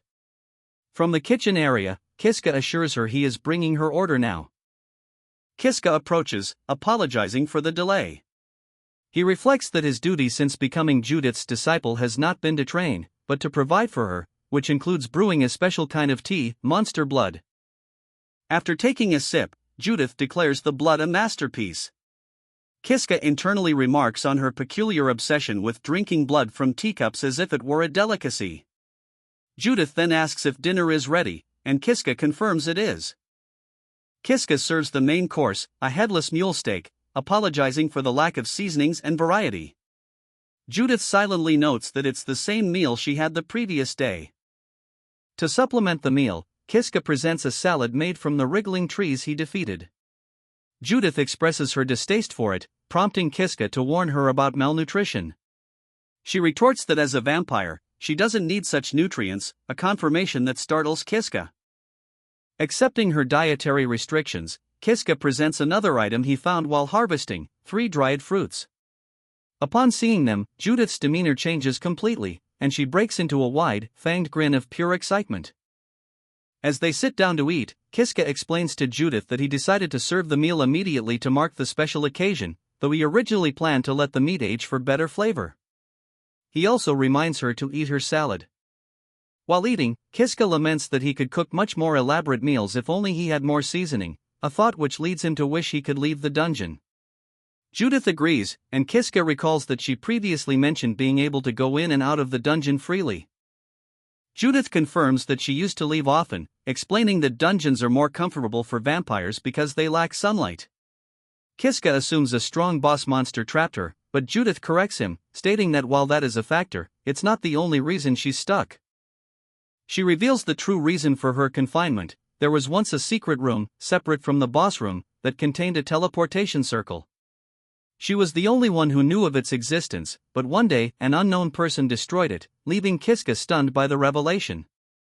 Kiska now understands the situation and asks Judith if she has any idea who the culprit was.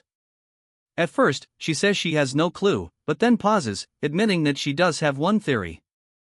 Judith theorizes that the person who destroyed her escape route is the same individual who sealed someone named Ajiha within the dungeon. The name and the implication leave Kiska completely shocked. Kiska is stunned to hear the name Ajiha, prompting him to ask if Judith knows her. With a confident smile, Judith confirms that she does, calling Ajiha a great person. Judith elaborates, revealing that Ajiha is the legendary hero who subjugated the Demon King. The revelation shocks Kiska, as it directly contradicts the stories he has always known. Kiska's mind races, recalling the famous story from over 100 years ago where the hero was a warrior named Elysium. Confused by the discrepancy, he wonders why Ajiha is sealed in the dungeon. Judith admits she doesn't know the details herself, but tells Kiska she has one piece of advice for him. A grave warning that no matter what, he must never break Ajiha's seal. She explains that while Ajiha defeated the Demon King, she also possesses the power to destroy the world. Kiska internally realizes the gravity of her warning, recalling that he has already opened her seal during one of his lives in an alternate timeline. He silently hopes his past actions won't cause any problems. The tense atmosphere shifts abruptly as Judith asks Kiska if he ate her share of the fruits. He denies it, recognizing the emerging master-slave dynamic in their relationship as she tells him it's time for bed. After several months of relentless training sessions with Judith, the young disciple became proficient at slaying monsters in the dungeon. His efforts were rewarded with skill points and a system notification confirming he had achieved the conditions necessary to level up. A system message formally announced that his skill, swordsmanship, has been leveled up. He excitedly reported to Judith that his swordsmanship skill had reached level 3. Filled with optimism, he declared that the day they could escape the dungeon together might be very close. He vowed to get strong enough to take her outside. Judith laughed, pleased with his progress, and told him he was getting better. She decided to head back to their hideout first, leaving him to skin the monster they had just defeated. He agreed and watched her depart. The disciple considered the task of skinning monsters to be his job. After finishing his work, he walked back through the dungeon corridor, announcing his return as he approached their room. "Judith-sama. I'm back home." Upon entering, he was stunned into silence. Judith was standing in the middle of the room, completely naked. The bag of materials he was carrying slipped from his grasp in shock. The disciple, completely flustered by Judith's nudity, stammers a panicked apology. Seeing her expression, he mistakenly believes she is furious with him, crying out her name, Kiska. Judith, however, reveals a sly smile, admitting she finds his reaction interesting and that she knew he'd react this way. The disciple, realizing he's been teased, can only manage an embarrassed laugh. Later that evening, after they have finished dinner and the disciple has washed the dishes, he proudly announces that all his work is done and tells Judith he is going to bed. Now wearing a nightgown, Judith stops him. She sits on her bed and asks him directly if he would like to sleep with her for the night, leaving the disciple utterly shocked. He questions her sudden request, but she simply claims she doesn't feel like sleeping alone. The disciple internally remarks that she is being even meaner than usual today. Despite his embarrassment, an internal thought surfaces, she's cute, and he feels he would be guilty for the rest of his life if he refused her. He accepts her offer, and they get into bed together. Lying in bed together, the disciple accepts the situation, deciding there's nothing wrong with just sleeping together. Judith softly says his name, Kiska. Judith reminisces that the day they first met feels like a long time ago.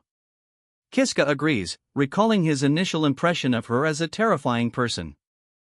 He finds it strange to now be sleeping next to her and bluntly asks if she was planning to kill him when they first met.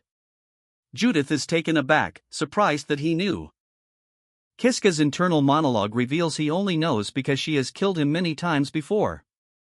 Judith, asking for forgiveness, explains that she's always on guard as most people she meets try to kill her. Kiska reassures her that he doesn't hate her for it. He explains that he is who he is today because of her, and for that, he feels gratitude and has no reason to resent her. Visibly relieved, Judith gently caresses his face, glad that he doesn't hate her. Leaning over him, Judith abruptly changes the subject, playfully asking what he thought when he saw her naked earlier. Kiska is immediately thrown into a state of panic, unable to form a coherent response. Continuing her teasing, Judith presses Kiska for his thoughts on her appearance. Flustered, he admits he found her beautiful, pretty, and cute. As she playfully calls him a pervert, he adds that he also thought she was erotic. Judith apologizes with a smile for teasing him, but Kiska begs her to stop. She then leans in close and makes a serious offer. If she were to show him her naked body again, she asks what he would do. Kiska is visibly shocked by the proposition. His mind races, acknowledging that in this situation, he is tempted. However, he recalls a past negative experience involving individuals named Namiya and Ajiha, resolving that he must resist to prevent a similar outcome. He turns away from Judith, sitting up in bed and leaving her confused. Kiska explains that he doesn't think his current life is bad, which only deepens her puzzlement. Judith asks why he seems scared. Kiska confesses that his current, comfortable life is frightening to him because he fears that the vengeful spirit driving him will disappear. He elaborates, recalling the times he cursed his fate while being repeatedly killed by bears. He contrasts that past weakness with his present, where he is strong enough to defeat monsters and has Judith by his side. He reiterates his fear that continuing this peaceful life will extinguish his will for revenge. Continuing his confession, Kiska tells Judith that he loves her but apologizes, stating that he is not yet ready for a physical relationship. Judith listens silently, her expression unreadable, before acknowledging his words. Judith then leans in and kisses him gently. As they embrace, Kiska's thoughts reaffirm his love for her, but also his lingering hesitation.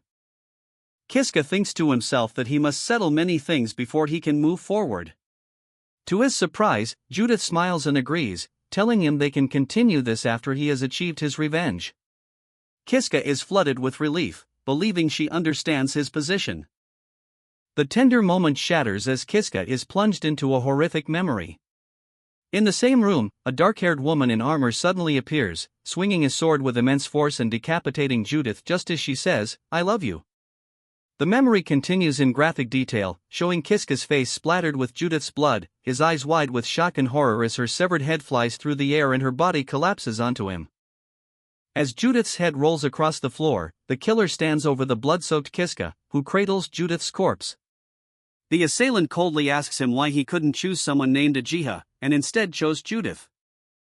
Snapping back to the present, Judith's demeanor shatters, her face contorted in fury as she screams a warning, "Do not fuck with me."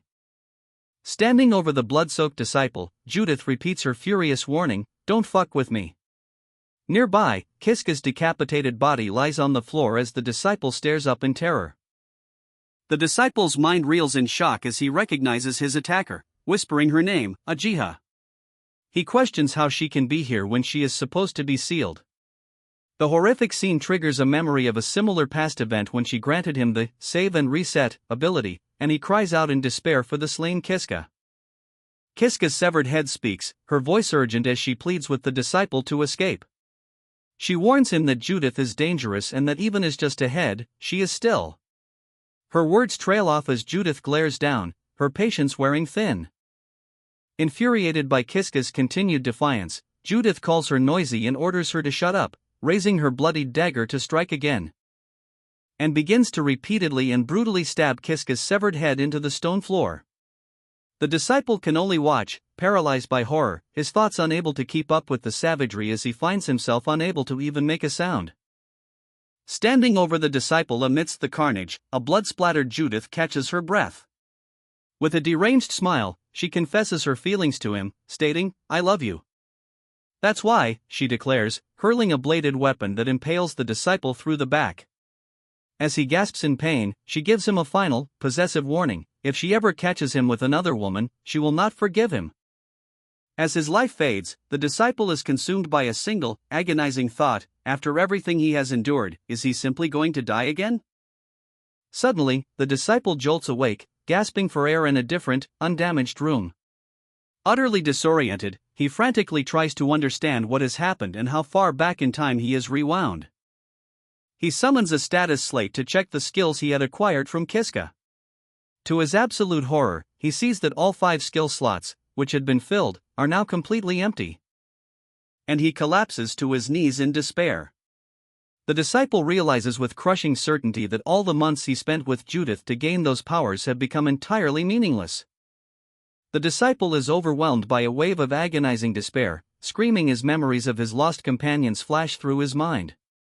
The thought of Judith, once a source of comfort, now brings him immense pain as he rejects the reality of his situation.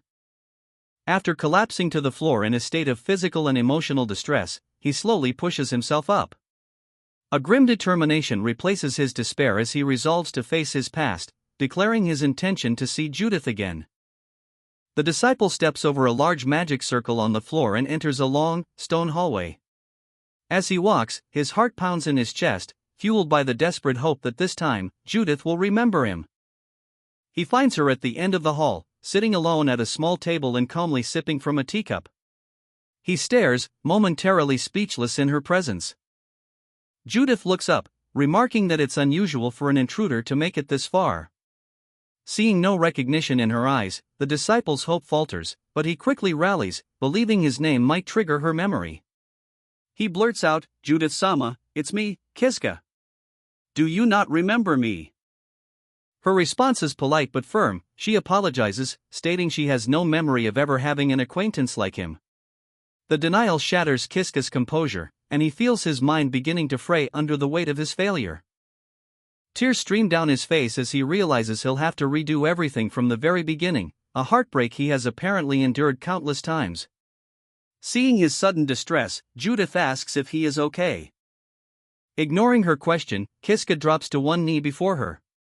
With renewed determination, he makes a formal request, shouting, "Great vampire Judith-sama! Please, take me as your disciple." Judith stares back, utterly shocked by his plea. Internally, Kiska steels his resolve. He decides to start over from scratch, becoming Judith's disciple once more so they can escape the dungeon together. He acknowledges that she might kill him again, but he is determined to return as many times as it takes.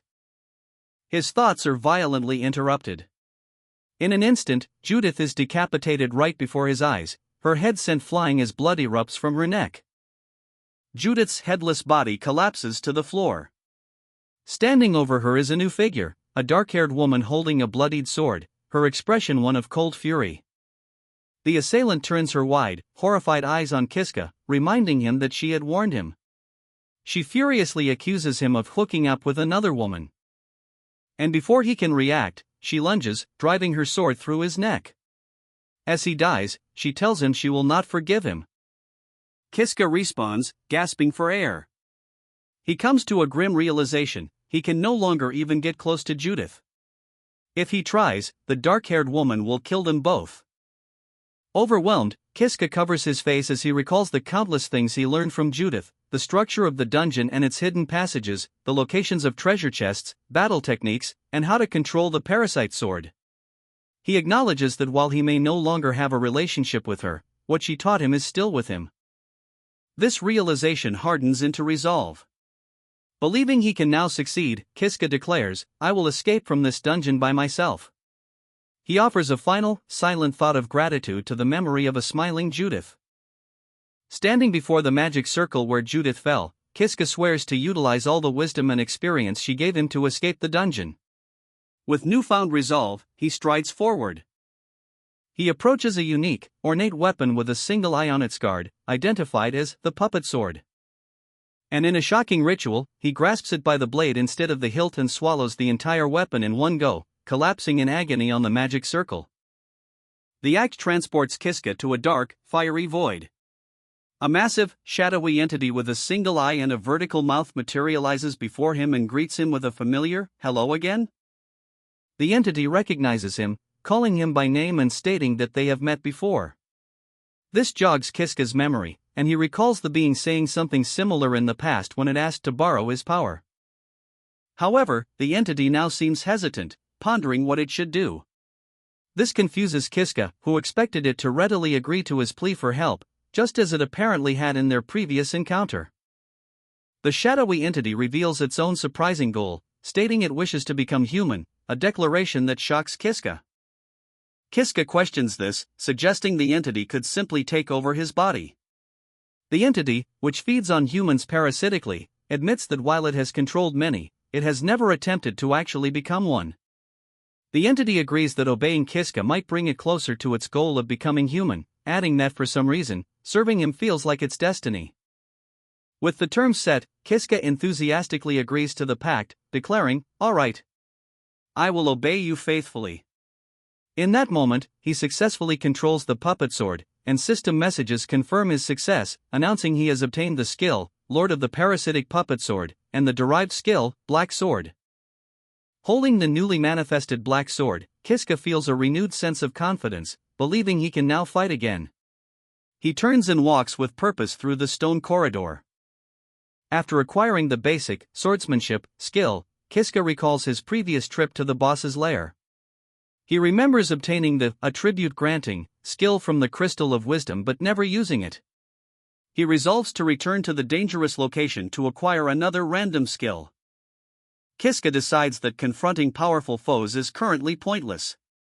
Instead, he resolves to level up his swordsmanship by hunting monsters he can confidently defeat with his current strength. He immediately puts this plan into action, relentlessly cutting down the monstrous headless mules. After a period of intense combat, a system message appears, notifying him that he has acquired enough skill points to fulfill the level-up conditions. A new notification confirms that his swordsmanship skill has leveled up. After half a day of hunting, he has raised the skill to level 2. However, he has also cleared out all the locations where he knows the headless mules spawn, forcing him to wait for them to respawn. Contemplating his next move, Kiska considers the werewolf nest but quickly dismisses the idea. He realizes that Judith, a powerful acquaintance, might be there. In this life, they are not close, and he fears that if they were to meet, she would kill him on sight. He further reasons that Judith's subordinate, Ajiha, would likely attack him like a vengeful spirit. This realization that he is hunting in Judith's territory makes him question if he should even be there. As he hesitates, the puppet sword senses his distress and asks what is troubling him. The sword addresses him directly, calling him master. Kiska is stunned, exclaiming in disbelief that the puppet sword can talk. The entity within the sword admits that it is also a little surprised. The puppet sword theorizes that its ability to speak developed quickly due to its high compatibility with Kiska. When it asks what's troubling him, Kiska begins to explain his predicament. Kiska reveals his desire to acquire a large number of skill points. To his surprise, the sword confidently states that it knows a good place for that and offers to guide him there. Following the sword's instructions, Kiska approaches a specific section of the dungeon wall. The sword explains that a switch to a second stage should be nearby, and Kiska quickly locates and pushes a loose stone. The wall slides open, revealing a long, menacing secret passage. When Kiska asks how it knew about this, the sword explains that a previous master of its had stumbled upon it by accident. Kiska realizes this hidden path might be a secret even from Judith. The sword then offers a piece of advice, warning him that at his current strength, the monsters ahead could easily kill him. As he walks confidently down the corridor, Kiska dismisses the warning, stating, "Something like getting killed is nothing new to me." The sword, taken aback, can only assume its new master is making a silly joke.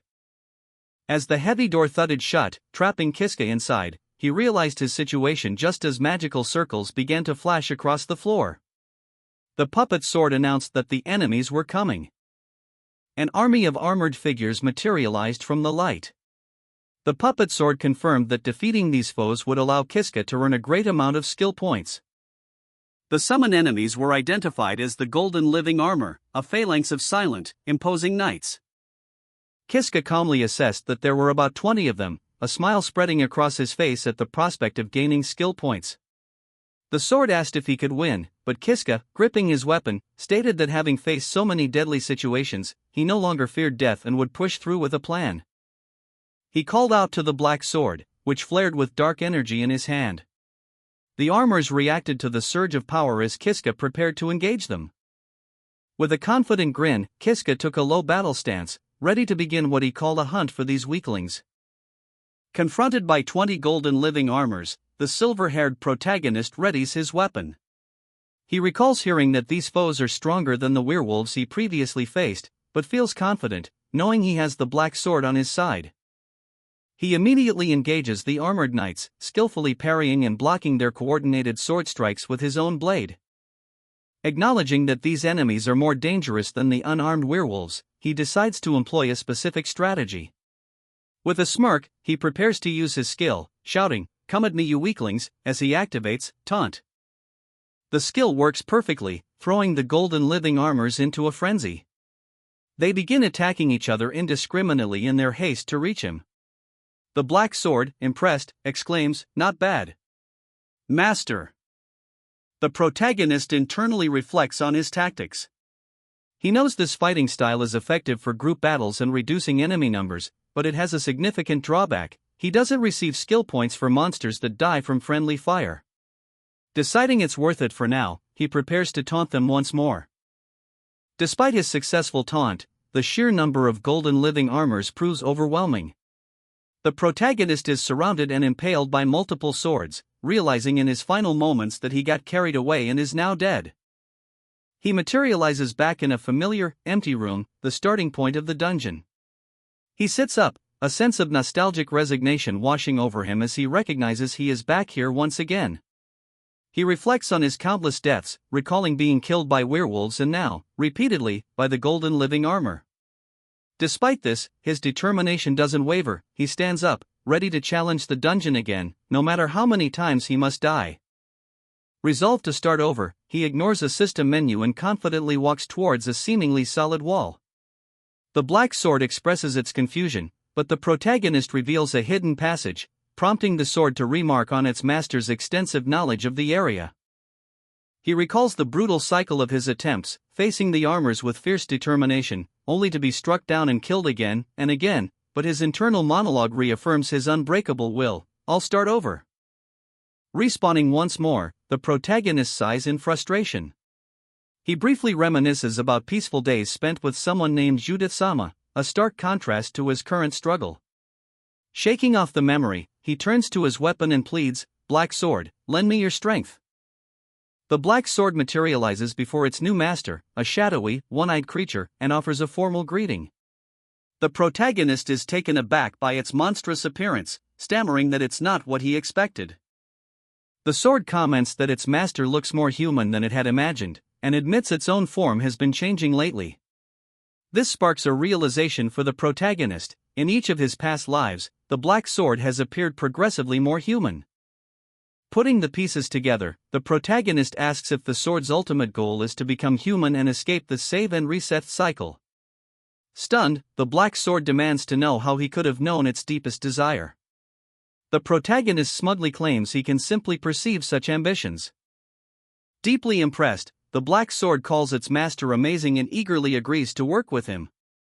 With their pack sealed, the scene shifts, and the protagonist finds himself back in the dungeon, now wielding the black sword in its weapon form as he enters a familiar trap-filled chamber. He stands before two heavily armored knights, the very opponents who have killed him many times before. He informs them that while this may be their first encounter, it is far from his, and declares with newfound determination that this time, he will be the one to win. Facing the armored knights, the protagonist declares that this time, he will be the one to end the fight. The black sword remarks on its master's newfound confidence as he challenges the knights, activating his first skill, Taunt. With the knights drawn in, he begins to execute a precise plan born from countless past failures, counting their attacks and stepping aside at the last moment to cause them to strike each other. And as they are momentarily tangled, he spins and brings his blade down from above, slaying the first monster. A system notification confirms the kill and the acquisition of skill points. With one knight down, the black sword expresses its amazement, realizing its master knows all of their movements. The protagonist calmly anticipates the next attack, knowing the golden armored knight will circle behind him, allowing him to turn, lower his center of gravity, and execute a perfect torso cut, felling his second opponent. He confirms to himself that his plan is proceeding perfectly. After defeating a fourth knight, another system notification appears. The protagonist observes his status and notes that the skill points gained from these monsters are 10 times the usual amount, confirming that they are on a completely different level from other enemies. After defeating 4 of the knights, the protagonist receives 416 SP and a series of system notifications. His swordsmanship skill levels up to 3, and his master of the parasitic puppet sword skill reaches level 2. This unlocks a new derivative skill, Pulsing Greatsword. He eagerly tells the black sword it's time to test it out. Activating the skill, the black sword transforms into a massive greatsword pulsing with energy. The protagonist grins, noting that its familiar weight brings back some bad memories, a fact that puzzles the sword. Surrounded by another wave of living armor, he recognizes the greatsword's true ability. It is the puppet-style sword technique, specifically the swift dragon thrust. He recalls its autonomous function. Just as when it was parasitizing him, the sword will now pull him along and fight for him. The weapon immediately demonstrates this, dragging him through the ranks of knights and cutting them down with ease. The black sword praises its master's performance. The protagonist reflects that in a previous loop, he died at this very point due to a stupid mistake, but now he can clearly see the path to a complete victory. With only a few golden living armors left, he prepares to push through for the win. However, his confident advance is cut short as a powerful presence suddenly manifests, causing him to stop in stunned silence. As the protagonist stood surrounded by armored knights, his sentient sword casually communicated that it may have forgotten to mention a key detail. The imposing figure on the armored steed was the boss of the room, a knight rider, which it identified as an SS-class monster. The protagonist was aghast, complaining that this was critical information he should have been told sooner. Facing the imposing SS-rank monster, the protagonist anxiously asks the black sword if they can possibly defeat it. The sword replies that their success depends entirely on its master. The black sword then reveals a grim fact: its last master was defeated by this very same monster, the Knight Rider. The protagonist quietly processes this dangerous history. A confident grin spreads across the protagonist's face as he declares that he can handle the puppet arts and is better than the sword's previous master. The black sword lets out a delighted laugh. He reaffirms their bond, stating that their teamwork isn't just for show. The sword enthusiastically agrees, shouting its master's praise. Internally, the protagonist recalls the countless battles he has fought using the puppet arts, resolving not to lose to any ordinary enemy as the armored henchmen begin to rush him. And as he prepares to meet their charge, he acknowledges that these minions are the first obstacle he must clear. Declaring his intent to finish the fight in one go, the protagonist readies his puppet-style sword technique and unleashes a devastating spinning attack he calls the wind-cutting scythe, which tears through the armored henchmen, slicing them apart with ease. As the pieces of the defeated minions crash to the floor, the black sword cries out in amazement at its master's incredible power. The sword praises him for pulling off the technique so smoothly on his first try, but the protagonist corrects it, smugly stating that this was actually his second time and perhaps he's a genius.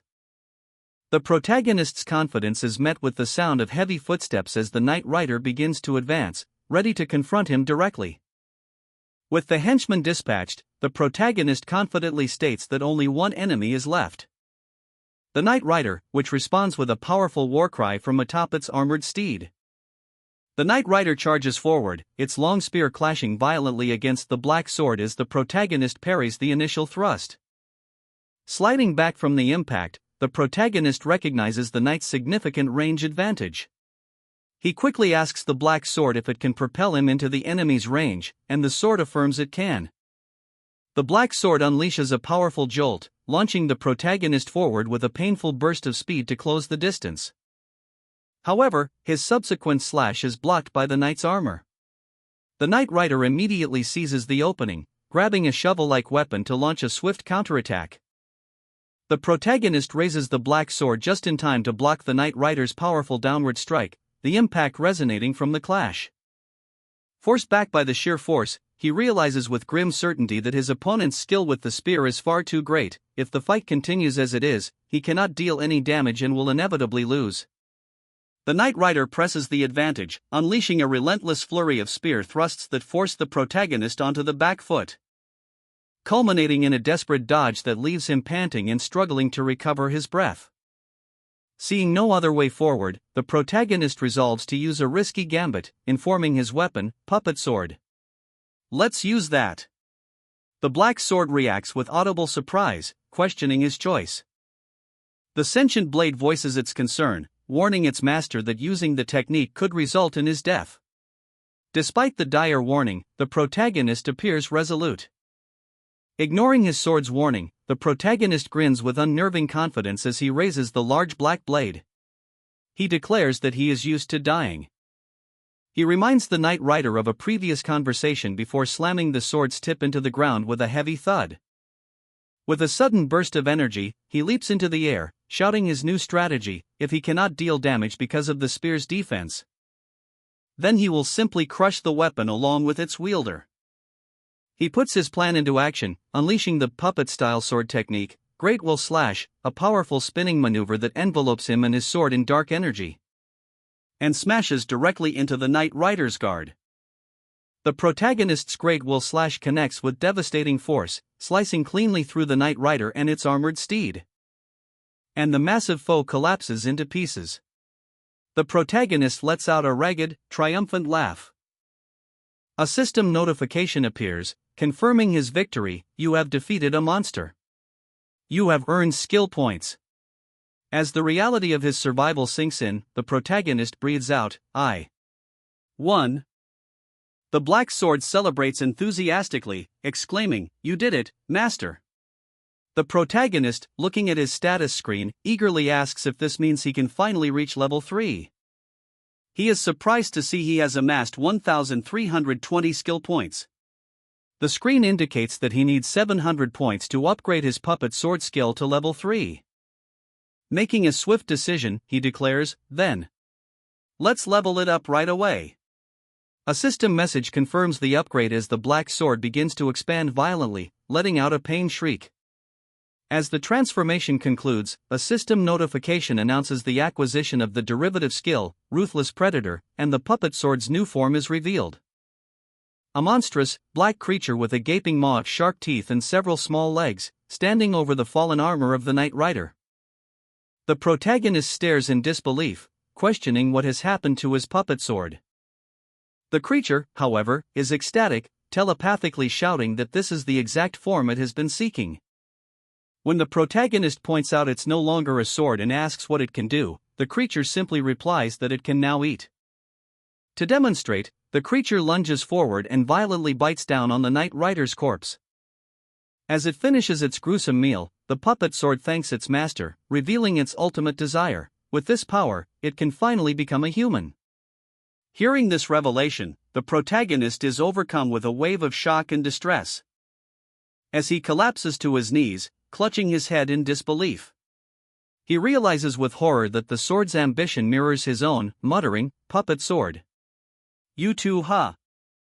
The protagonist processes the puppet sword's true ambition, realizing with dawning horror that its goal wasn't simply to become human, but to consume him to do so.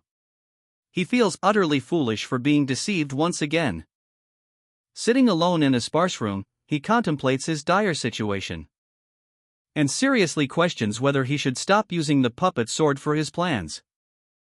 He briefly considers an alternative strategy, relying on his own swordsmanship to steal a weapon from the golden living armor guarding the area, but quickly concludes that such a plan is unworkable. He acknowledges that he needs the puppet sword's autonomous functions to break through the current room. Frustrated by this forced dependency, he reflects on the sword's aura. He finds its scent strangely nostalgic, causing him to wonder if this is a sign of their compatibility or something more manipulative. The protagonist's expression hardens with anger and betrayal as he realizes, "You tricked me." He looks up with a start, his surroundings appearing to be a simple, modern room. The scene shifts, showing him in fantasy-style attire walking down a stone corridor. He stops, a confident smirk forming as he comes to a realization, thinking, "Oh, I see. In that case, I have my own plans too," he declares, turning to face a shadowy, one-eyed creature surrounded by floating wisps of fire. Back in his modern clothes, the protagonist stands before the creature as it formally greets him, stating, "Master, it's nice to meet you." The scene changes abruptly to a different setting where a heavily armored, long-haired knight unleashes a powerful spinning/attack, observed by the protagonist. With the armored opponent now defeated and shattered on the floor, the sentient sword enthusiastically praises its new master's combat prowess, expressing its amazement at his victory. The creature then eagerly instructs the protagonist to use the skill points they have earned to immediately level it up to level 3. However, the protagonist, looking unimpressed and weary, flatly refuses the sword's request. The puppet sword, as the protagonist calls it, is taken aback by the rejection, questioning why he would refuse when an upgrade would make it significantly more powerful. Dropping all pretense, the protagonist confronts the weapon directly, his expression filled with alarm as he accuses it, You intend to eat me, don't you?" The protagonist clicks his tongue in frustration as the puppet sword, having been exposed, offers no response but a guilty silence. The puppet sword drops all pretense, finding the situation a hassle and questioning how its master knows everything. The protagonist expresses his annoyance at the sword's blatant malevolence. Internally, the protagonist weighs his options. He reasons that if he were to part with the puppet sword, he would be forced to find a common weapon and rely solely on his own swordsmanship skills, a significant disadvantage. The sword is momentarily stunned by its master's pragmatic consideration of keeping it, audibly expressing its confusion. Its shock quickly turns to menace as it mocks the protagonist, asking if he truly thought he had outsmarted it. The weapon begins to move on its own, scraping its blade against its wielder's neck. The protagonist realizes with dawning horror that the sword is using its autonomous functions to seize control. Having asserted physical dominance over the struggling protagonist, the puppet sword declares that since they are at an impasse, it will allow its master to make a choice. Still holding its wielder at knife point, the puppet sword presents a grim ultimatum: be beheaded right now, or be eaten by a ruthless predator later on. The protagonist, sweating and terrified, internally recognizes that both options are terrible for him. And in a desperate plea, he asks the sword if they can negotiate instead. The sword concedes that beheading him now would not be interesting from its perspective. It states its preference for him to be eaten, as that aligns with its goal of becoming human. Horrified by this revelation, the protagonist questions why he specifically has to be the one who is eaten. The sword clarifies its condition: it doesn't necessarily have to be him, but it must consume a strong human to progress towards its own goal of becoming human. The puppet sword, seizing the opportunity, immediately pressures its new wielder, asking if he can procure a suitable human for it right away. Sweating under the weight of the demand, the protagonist reluctantly confirms that he can. As he considers this grim task, his mind is immediately flooded with the images of two women from his past, both bearing unsettling, predatory smiles. And the memory of their formidable nature leaves him with a look of grim resolve, trapped by his new predicament. Standing amidst the bodies of the fallen, the protagonist is urged by the puppet sword to hurry up. and take it to the person who will be eaten in his place. Sweating and visibly distressed, he reluctantly acknowledges the command. His thoughts immediately turn to the two dangerous women he must choose between. After weighing his options, he comes to a grim conclusion, thinking logically, the one to be sacrificed would have to be the woman named Uchiha. The protagonist rationalizes his choice to sacrifice Uchiha, recalling that he has no good memories of her. He remembers the hell she put him through, having been killed by her countless times in the past. He believes there is a genuine chance to succeed. His plan is to strike Uchiha down in the few seconds after the barrier breaks, before she can fully regain consciousness. However, his resolve wavers as he is struck by a conflicting thought, remembering Uchiha's true identity. She is the hero who saved the world. He concedes that despite the personal suffering she caused him, she might be someone this world needs. With the logic of sacrificing Uchiha now complicated, his thoughts turn to the other woman, Judith-sama. And he admits to himself that sacrificing her is impossible. Even though their relationship has ended, he still feels grateful to her and confesses that he is still in love with her. The protagonist's internal conflict continued, weighing his options. On one hand was Judith, his former lover, but also a terrifying vampire known to attack ordinary people. He stood alone with the puppet sword in a large chamber, its ceiling adorned with magical circles, the stage set for the sacrifice. Stepping onto one of the seals, he confronted the core of his dilemma: sacrifice the hero who saved the world, or the vampire feared by the people. His mind raced with the impossible question of which one he should choose, his expression hardening with resolve. And he finally came to a grim conclusion, looking towards the chained hero and declaring that one of them will have to die. His pained, determined gaze settled on Uchiha, confirming his choice. As the protagonist stands before the chained hero, the puppet sword complains that a powerful barrier is preventing it from consuming its meal. The protagonist calmly states that he can break it easily. Uchiha, now conscious within the barrier, overhears this and urges him to do it right away, much to his surprise.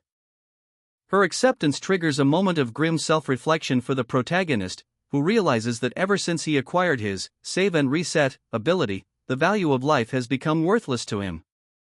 Because he no longer feels anything about his own death. This leads him to a chilling question: what does he feel about the death of others? The weight of this realization causes him to tremble with sudden fear. As he stares at Uchiha, his resolve shattering as he questions if he can truly go through with killing her.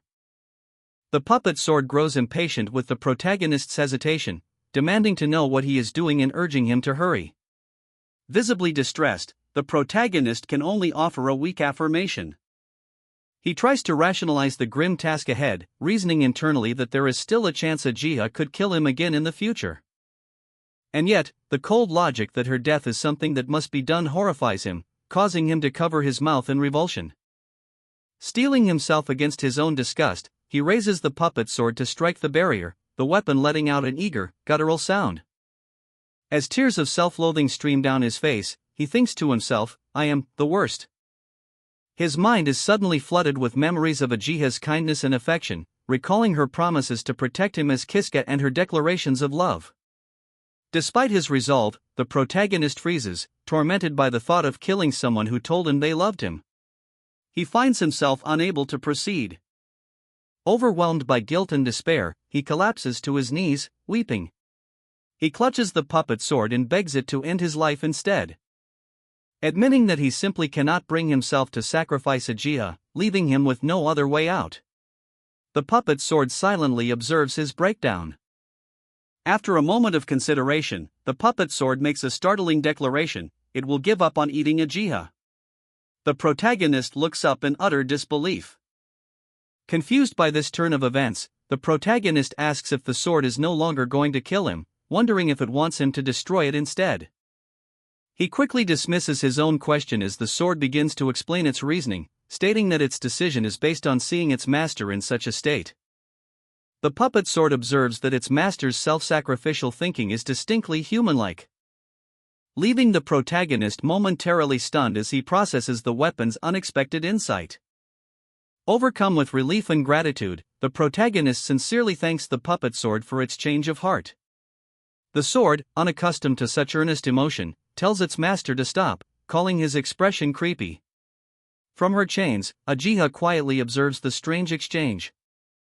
With renewed resolve, the protagonist makes a new promise: he will find a way for the puppet sword to become human, a proposal the sword eagerly accepts. The puppet sword is genuinely amazed by its master's declaration, expressing its excitement at the possibility. The protagonist discovers a surprisingly well-furnished room deep within the dungeon, a place he didn't even know existed. He decides it will be a good place for them to rest for the day and to plan their future course of action. The puppet sword signals its agreement. Internally, the protagonist feels conflicted. The room holds both the happy memories of his time there with someone named Judith-sama, as well as the traumatic memory of Uchiha taking her own life in that very spot. He explains to his weapon that since Judith never used the room, it remains the most suitable place for them to rest. He sets the puppet sword down on a nearby table. After a moment of contemplation, he addresses the sword with a serious expression. He asks directly if there is any way for the puppet sword to become human that doesn't involve eating people. The sword seems to ponder this, ultimately indicating that it doesn't believe such a method exists. The protagonist confirms his understanding of the puppet sword's initial plan. It thought it could become human by parasitizing someone and hunting monsters. The sword affirms this was its original belief. However, the sword confesses that deep down, it always knew the truth: it would never be able to become human unless it ate people. And to do that, it first had to become a predator. This evolution required a master to raise it to level 3, a task at which all of its previous owners had failed, ultimately dying in the process. The protagonist is taken aback, processing the grim reality of the sword's history and the fate of its former masters.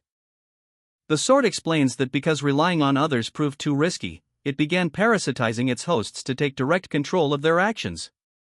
But even then, its efforts were fruitless. All it managed to do was make its own body bigger, and it never discovered the method to actually become a predator. The puppet sword admits that even it is surprised by the turn of events. Having finally found a human capable of dominating and using it effectively, and declares that there has never been anyone who could handle it better than its current master. The protagonist smiles, realizing this unique compatibility must be why the sword kept him alive. The sword confirms this is likely part of the reason.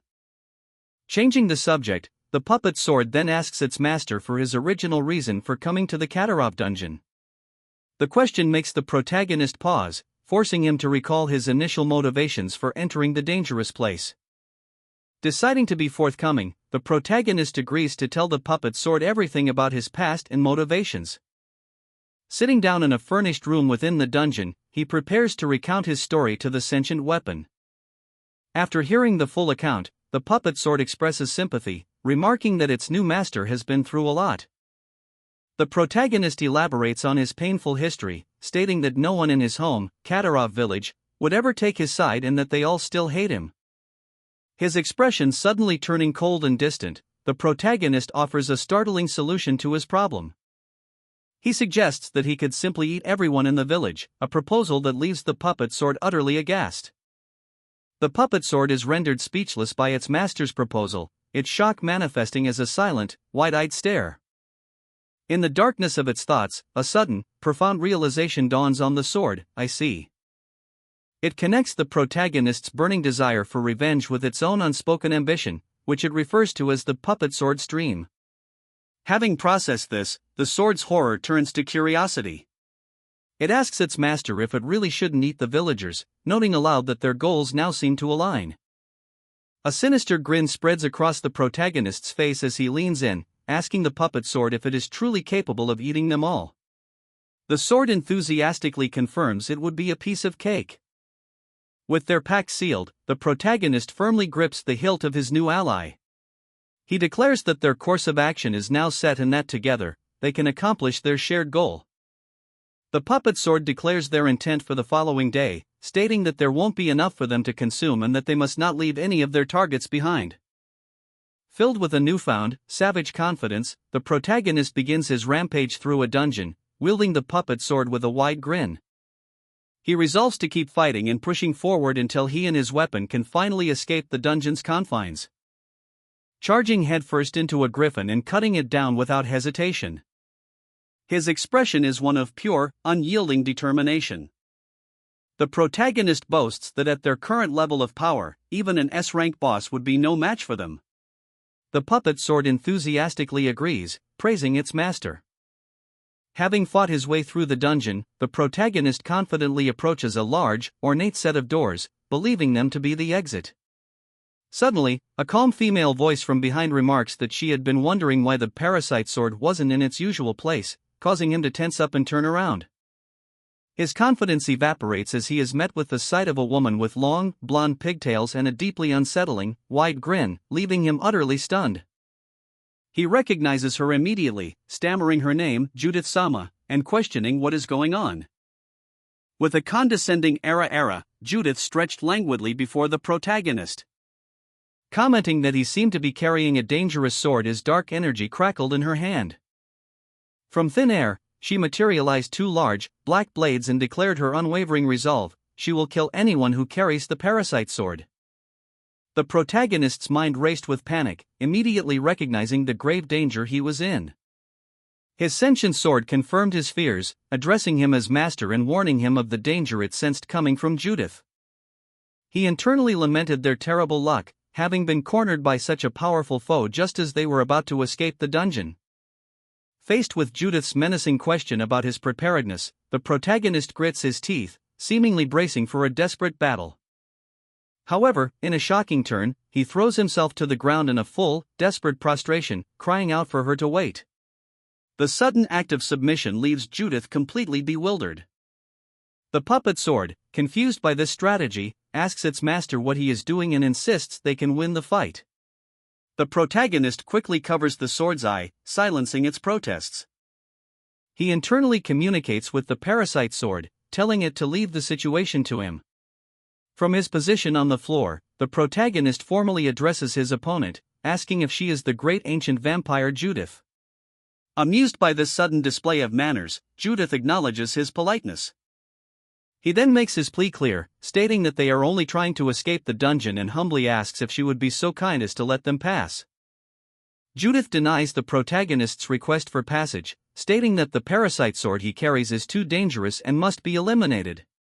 Unfazed, the protagonist tells her not to worry about it. With intense strain, he declares that he has already successfully consumed the parasite sword and can now fully control its power. The revelation leaves Judith completely stunned. She expresses her disbelief, having never imagined that someone would know how to control the weapon, a fact the protagonist quietly confirms. He then explains that he was taught the method, cryptically revealing that the knowledge was something she herself had shared with him. After observing him, Judith concludes that he is telling the truth. With a satisfied smile, Judith agrees to let him go this time. The protagonist is overjoyed, thanking her profusely for her mercy. As Judith begins to escort him down the corridor, the puppet sword internally expresses its immense relief that they managed to avoid a direct confrontation. As Judith leads the way, the protagonist internally criticizes her arrogant and nasty personality, a sentiment echoed by his puppet sword. Their procession comes to an abrupt halt, and the protagonist's face fills with sudden, wide-eyed terror. As Judith turns on them, her face twisted into a demonic snarl. She reveals she could hear the puppet sword's thoughts, declaring it has poor manners and brandishing a massive scythe, prompting the protagonist to curse his weapon. Without a moment's hesitation, the protagonist breaks into a desperate sprint, screaming an apology as he and his equally terrified sword flee from the enraged Judith. After managing to get away, he collapses against a wall, panting heavily before breaking into laughter born from pure relief. The protagonist reflects on how fortunate they were to escape a fight, but his relief is cut short when the puppet sword cheerfully exclaims that the terrifying chase was so much fun. While resting, the puppet sword questions its master, asking why he is angry and why they fled. It asserts that together, they could have easily defeated the vampire, Judith. The protagonist concedes that his sword might be right, but his expression remains troubled as he trails off, implying there's more to his reasoning. Recalling an image of Judith, he admits that she is someone he really does not want to fight. The sword presses him for a reason, but the protagonist can only stammer, unable to provide a clear answer. Internally, he struggles with the truth he cannot speak aloud, that he had a very good relationship with her in another timeline or something. Unable to hear his master's thoughts, the sword comes to its own conclusion, suggesting the reason is simply that the protagonist is really into girls like her. The puppet sword continues its teasing, laughing that its master is blushing. Flustered, the protagonist denies the accusation, insisting it's not like that at all. Trying to regain his composure, the protagonist tells the sword to stop teasing him, though the weapon seems amused by his reaction. Changing the subject, the protagonist declares that they must now move forward with the sole purpose of defeating the dungeon's final boss. A plan that elicits an excited wow from the puppet sword, which exclaims that this is its first time in this part of the dungeon as they proceed down a brightly lit corridor. They arrive in a new chamber, where a single, ornate treasure chest sits upon a pedestal at the end of the short hallway. The puppet sword immediately voices its curiosity, wondering aloud what could be inside the treasure chest as both it and its master examine the find. The puppet sword explains that the treasure chest contains a crystal of wisdom, an item that grants its user a random skill. Understanding its purpose, the protagonist eagerly opens the chest to claim the item. As the chest opens, a system message confirms he has obtained the crystal of wisdom, and that its effect will activate automatically. A second system notification immediately follows, announcing that he has acquired the skill, appraisal, leaving him visibly confused. He recalls seeing appraisal on a skill list before and notes its D rank, causing him to worry that it might be a useless skill. He decides to test it on his parasite sword. But his attempt is immediately thwarted by a system message stating, appraisal, cannot be used due to insufficient level. The protagonist is frustrated by the setback, while his sword expresses confusion. Suddenly remembering his available resources, Kiska checks his status. He confirms he has 1332 skill points, SP, and sees his newly acquired, appraisal, skill is at level 1. Realizing he has more than enough SP, he decides to level up both, appraisal, and taunt, as much as possible, while also noting he has enough to upgrade the puppet sword itself. A system notification confirms his decision, instantly raising both appraisal and taunt from level 1 to level 3. With renewed determination, he turns back to the sword and once again attempts to use his newly enhanced appraisal skill on the mysterious weapon. This time, the skill works perfectly. A system window appears, identifying the weapon as the Black Blade, one of the forms of the parasitic puppet sword, and noting its sharp cutting edge. The sword, now transformed into its Black Blade form, speaks to Kiska, asking what he has been mumbling about and complaining that leveling up is worthless. Kiska, however, is thrilled, exclaiming that this result is exactly what he was hoping for. The Black Blade chastises Kiska, calling him a pervert for appraising it without permission. Kiska, flustered, explains that he was just testing his new skill, but it was pointless as it only revealed information he already knew. Still processing the sword's words, Kiska is stunned by its claim of being a beautiful girl. The sword huffs dismissively, telling him to get over it. The Black Blade confidently declares that it will one day show him its true form when it becomes a beautiful girl. Kiska, caught off guard but intrigued, awkwardly says he'll look forward to it. Shifting his focus back to the task at hand, Kiska states that with his skills leveled up, he is ready to proceed. He admits to the sword that he is now curious about what kind of person it will be when it eventually becomes human.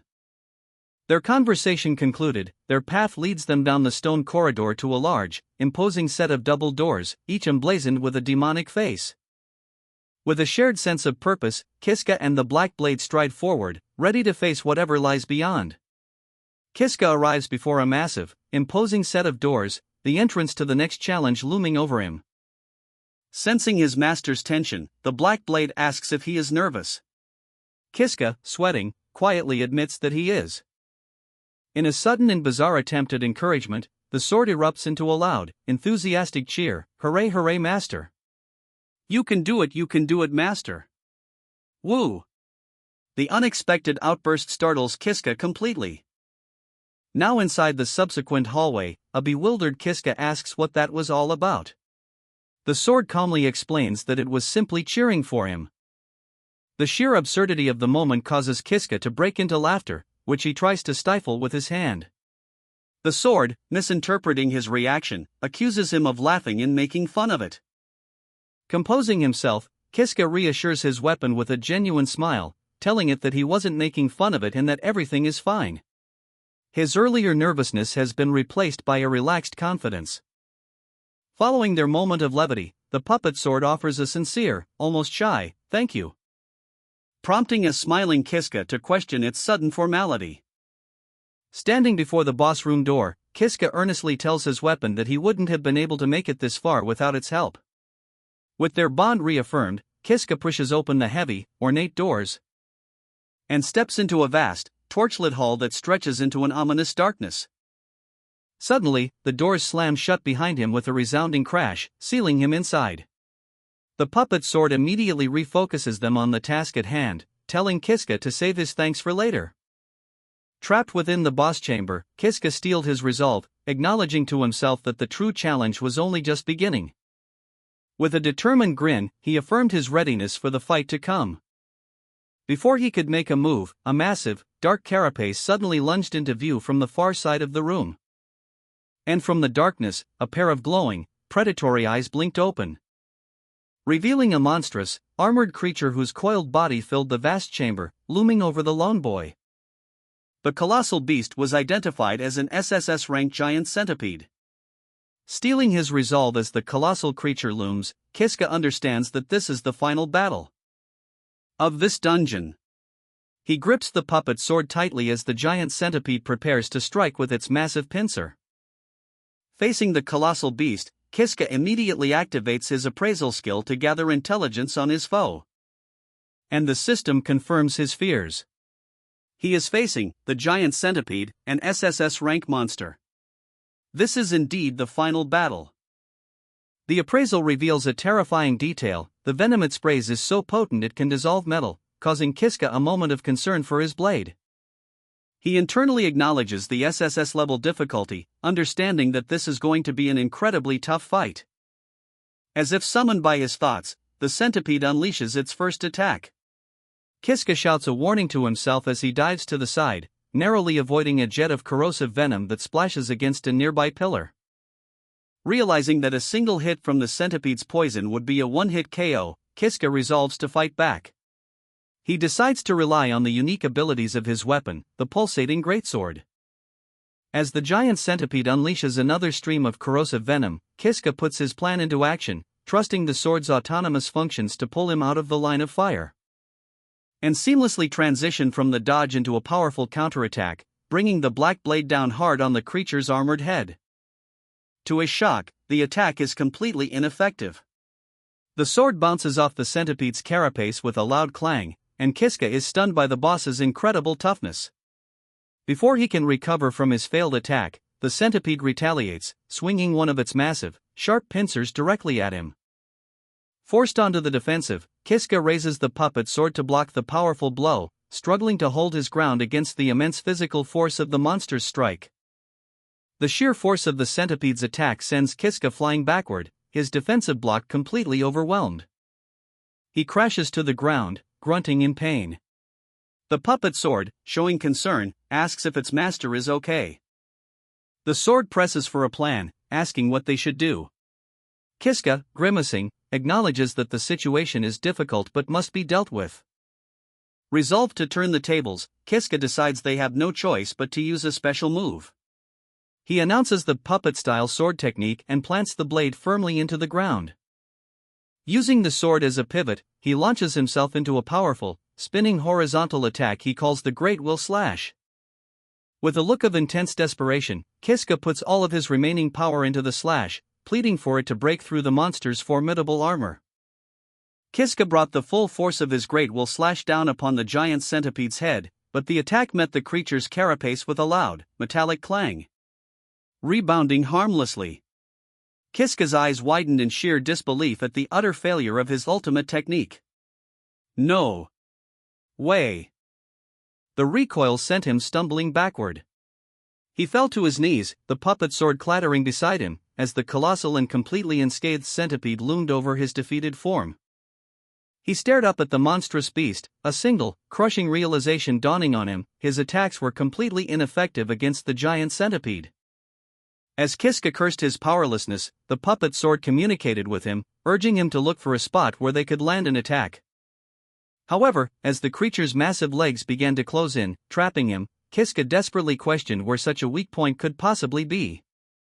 Following the puppet sword's advice, Kiska desperately searched for a weak point, reasoning that if the legs were impenetrable, their joints might be vulnerable. But after that attack failed, he redirected his blade towards the centipede's massive eye, only to have it glance off the hardened surface with a dull thud. With all his options exhausted and his attacks proven useless, the giant centipede retaliated, bringing one of its colossal legs down upon him and pinning him to the ground with crushing, inescapable force. Trapped and defeated, Kiska realized with grim certainty that his efforts were not going to work this time. He concluded that it was still too early for him to challenge the giant centipede. Resigned to his fate, he decided to silently accept this death and use the knowledge gained for his next attempt. As his life fades from his previous attempt, Kiska finds solace in the knowledge that even if he dies, time will simply rewind. The loop resets. Kiska is alive again, standing before the immense giant centipede, bracing himself with the puppet sword. As Kiska begins to fall back, the puppet sword breaks its silence, its voice questioning why he appears to be giving up. Catching the boy completely off guard as he stares at the sentient weapon in disbelief, uttering its name. Overwhelmed with desperation, Kiska confronts the blade directly, reminding it of the solemn vow it made. "You said you would turn me into a human. You promised." The puppet sword acknowledges the truth in his words, confirming that their pact still stands. With a determined grin, Kiska explains that the reason he is standing here, fighting in this moment, is specifically because of the puppet sword he currently wields. He internally acknowledges that while he can die and redo events, the puppet sword he would encounter in a new timeline would not be the same entity he knows now. The puppet sword understands his meaning, realizing that the promise it made to him can only be fulfilled within this current timeline. Visibly moved, the puppet sword cries out, calling him master. Kiska, seeing its distress, apologizes for worrying it and prepares to move forward. Facing the massive form of the giant centipede, Kiska takes his stance and declares that it's time to get serious. His focus narrows as he analyzes his opponent, convinced that the creature must have a weak spot somewhere. With renewed resolve, Kiska lunges forward, thrusting the puppet sword with all his might at one of the giant centipede's armored leg joints. But the attack is deflected by the creature's tough exoskeleton, and the monster's powerful counter-movement sends him stumbling backward.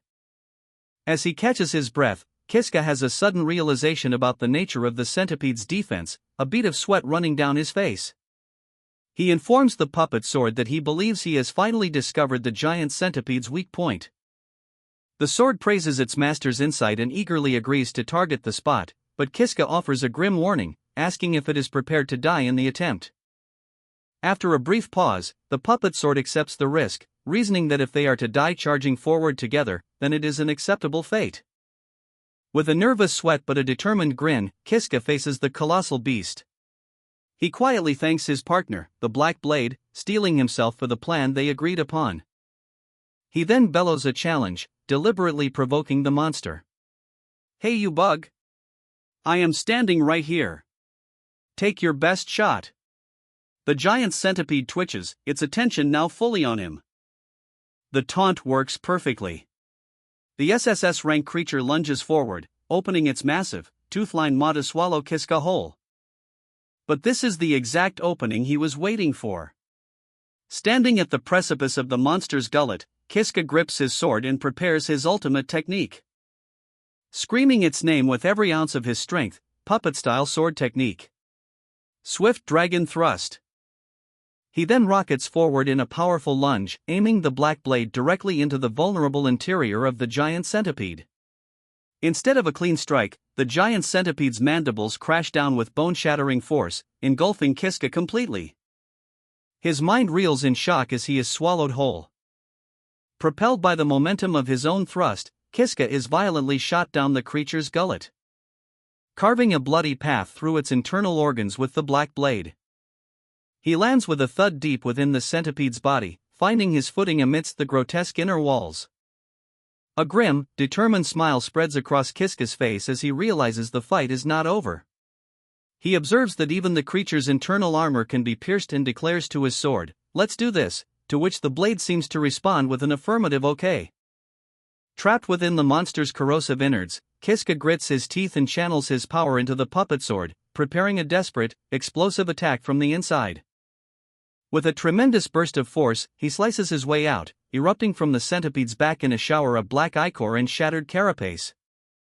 Landing atop the writhing beast, Kiska wastes no time, raising the dark blade high and bringing it down in a final, decisive strike that decapitates the creature. The massive body of the SSS-rank giant centipede slumps to the ground, a deep, fatal gash marking the point of Kiska's final blow. Standing over his defeated foe, Kiska pants heavily, the adrenaline fading to reveal his profound exhaustion after the life-or-death struggle. A system message appears before him, confirming his victory. The monster has been defeated. You've earned skill points. Standing amidst the aftermath, Kiska is overcome with disbelief, his mind struggling to accept the reality of his victory as he quietly asks himself if he really did it.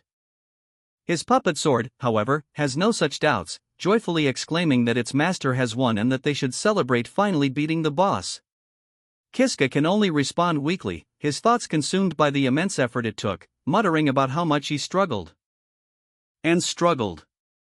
The overwhelming emotions from his relentless fight for survival finally burst forth in a raw, cathartic scream. As the realization fully sinks in, after everything, he has finally conquered the Katarov dungeon.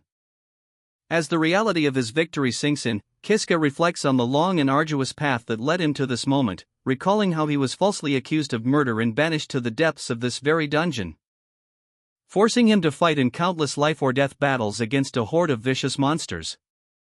And now, after all that suffering, he lets out a raw, emotional cry, finally acknowledging to himself that he has conquered the Katarov dungeon.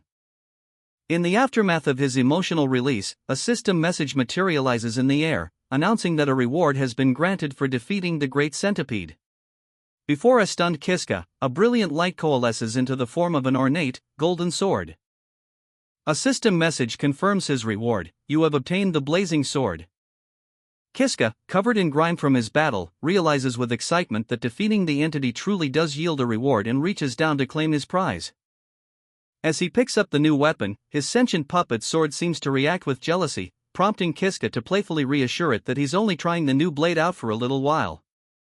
Upon gripping the blazing sword, it ignites with magical flames, impressing Kiska with its apparent usefulness while the puppet sword continues to sulk. While thanking his primary weapon, Kiska internally reflects that having this new sword is convenient, especially since he worries the puppet sword's predator ability might become uncontrollable if it reaches level 3. Deciding to keep the blazing sword as a backup, he turns his attention to a glowing magic circle on the floor, preparing to move on to the next area. Standing before a glowing teleportation circle, Kiska seeks confirmation from his sentient weapon, asking if this is his way out. The puppet's sword affirms that it is. With a deep breath and a look of nervous resolve, Kiska accepts this as his only path forward. He steps into the center of the circle, which flares with power. He internally reflects that his days in the Katarov dungeon were long and painful. With a bittersweet expression, he decides it's finally time to say goodbye to his ordeal. As the magical energy surges, enveloping him in a column of light that shoots upwards. His eyes wide with a mixture of relief and apprehension as he is whisked away to an unknown destination. The chaotic rush of teleportation energy swirls and dissipates as Kiska's journey through the magical conduit comes to an end. He emerges from a dark passage onto a sunlit stone balcony, finding himself overlooking a peaceful, unfamiliar town. His tattered clothes are a stark reminder of his past as he gazes out at the rolling hills and signs of civilization. And the sheer reality of his freedom washes over him, his expression a mixture of stunned disbelief and profound relief. The idyllic town, bathed in sunlight and nestled in a valley, represents a world completely alien to the brutal darkness of the dungeon he just escaped. Having successfully teleported out of the dungeon, Kiska stands in stunned silence, looking up at the vast, open sky for the first time since his imprisonment. His sudden appearance on the grand steps of the dungeon entrance startles the local guards. They shout in alarm, announcing that a dungeon returnee has emerged, signifying that someone has finally cleared the dungeon. The puppet sword asks Kiska how he feels now that he has returned to the surface. Kiska replies that the sky he saw was overwhelmingly beautiful, even the sky above Katarov village, the place where he suffered so much. As he walks through the town gates, Kiska feels a sense of peace, thinking he might be able to forgive everything. However, his presence is immediately noticed by the townspeople, who recognize him by name and express disbelief that he could be the one to clear the dungeon. Kiska internally reflects on his past, recalling how he was unable to use a jihad as a sacrifice because the guilt made him physically ill. He questions if he is the kind of person who simply cannot kill others. Sensing this internal conflict, the puppet sword asks if this means he has abandoned his desire for revenge. To which Kiska's face twists into a look of intense malice. He grits his teeth and declares, "No. Not at all." The puppet sword cackles with glee as a system notification appears before Kiska, announcing that the parasite sword has leveled up LV3 and that he has obtained the skill, Brutal Predator. Kiska observes this with a menacing grin, while nearby villagers look on in horror. Embracing his newfound power, Kiska gives a chilling command to his weapon, "Go. Devour every single villager. Don't leave anyone." The puppet sword joyfully descends upon the terrified villagers, who scream as they are attacked. Amidst the chaos, Kiska's 3 former party members witness the horrific scene and decide to escape. However, Kiska moves with incredible speed, intercepting his former comrades and striking them down before they can flee. Standing over their fallen bodies, he greets them with a cold smile, remarking, "You guys? Long time no see." Shocked and injured, the former party members demand to know why Kiska is there. He ignores their question, his smile widening as he asks them to tell him where someone named Darga is. One of them defiantly refuses to provide any information. Kiska reveals a new, flaming blade, commenting on how this blazing sword is perfect for torture since it can burn anyone it strikes. To prove his point, he presses the hot metal against the defiant man's face, causing him to scream in agony.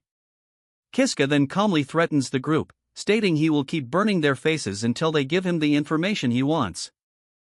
While his former comrades are being tortured, Kiska gives the puppet sword its orders. It can go wild and do as it pleases while he handles some errands.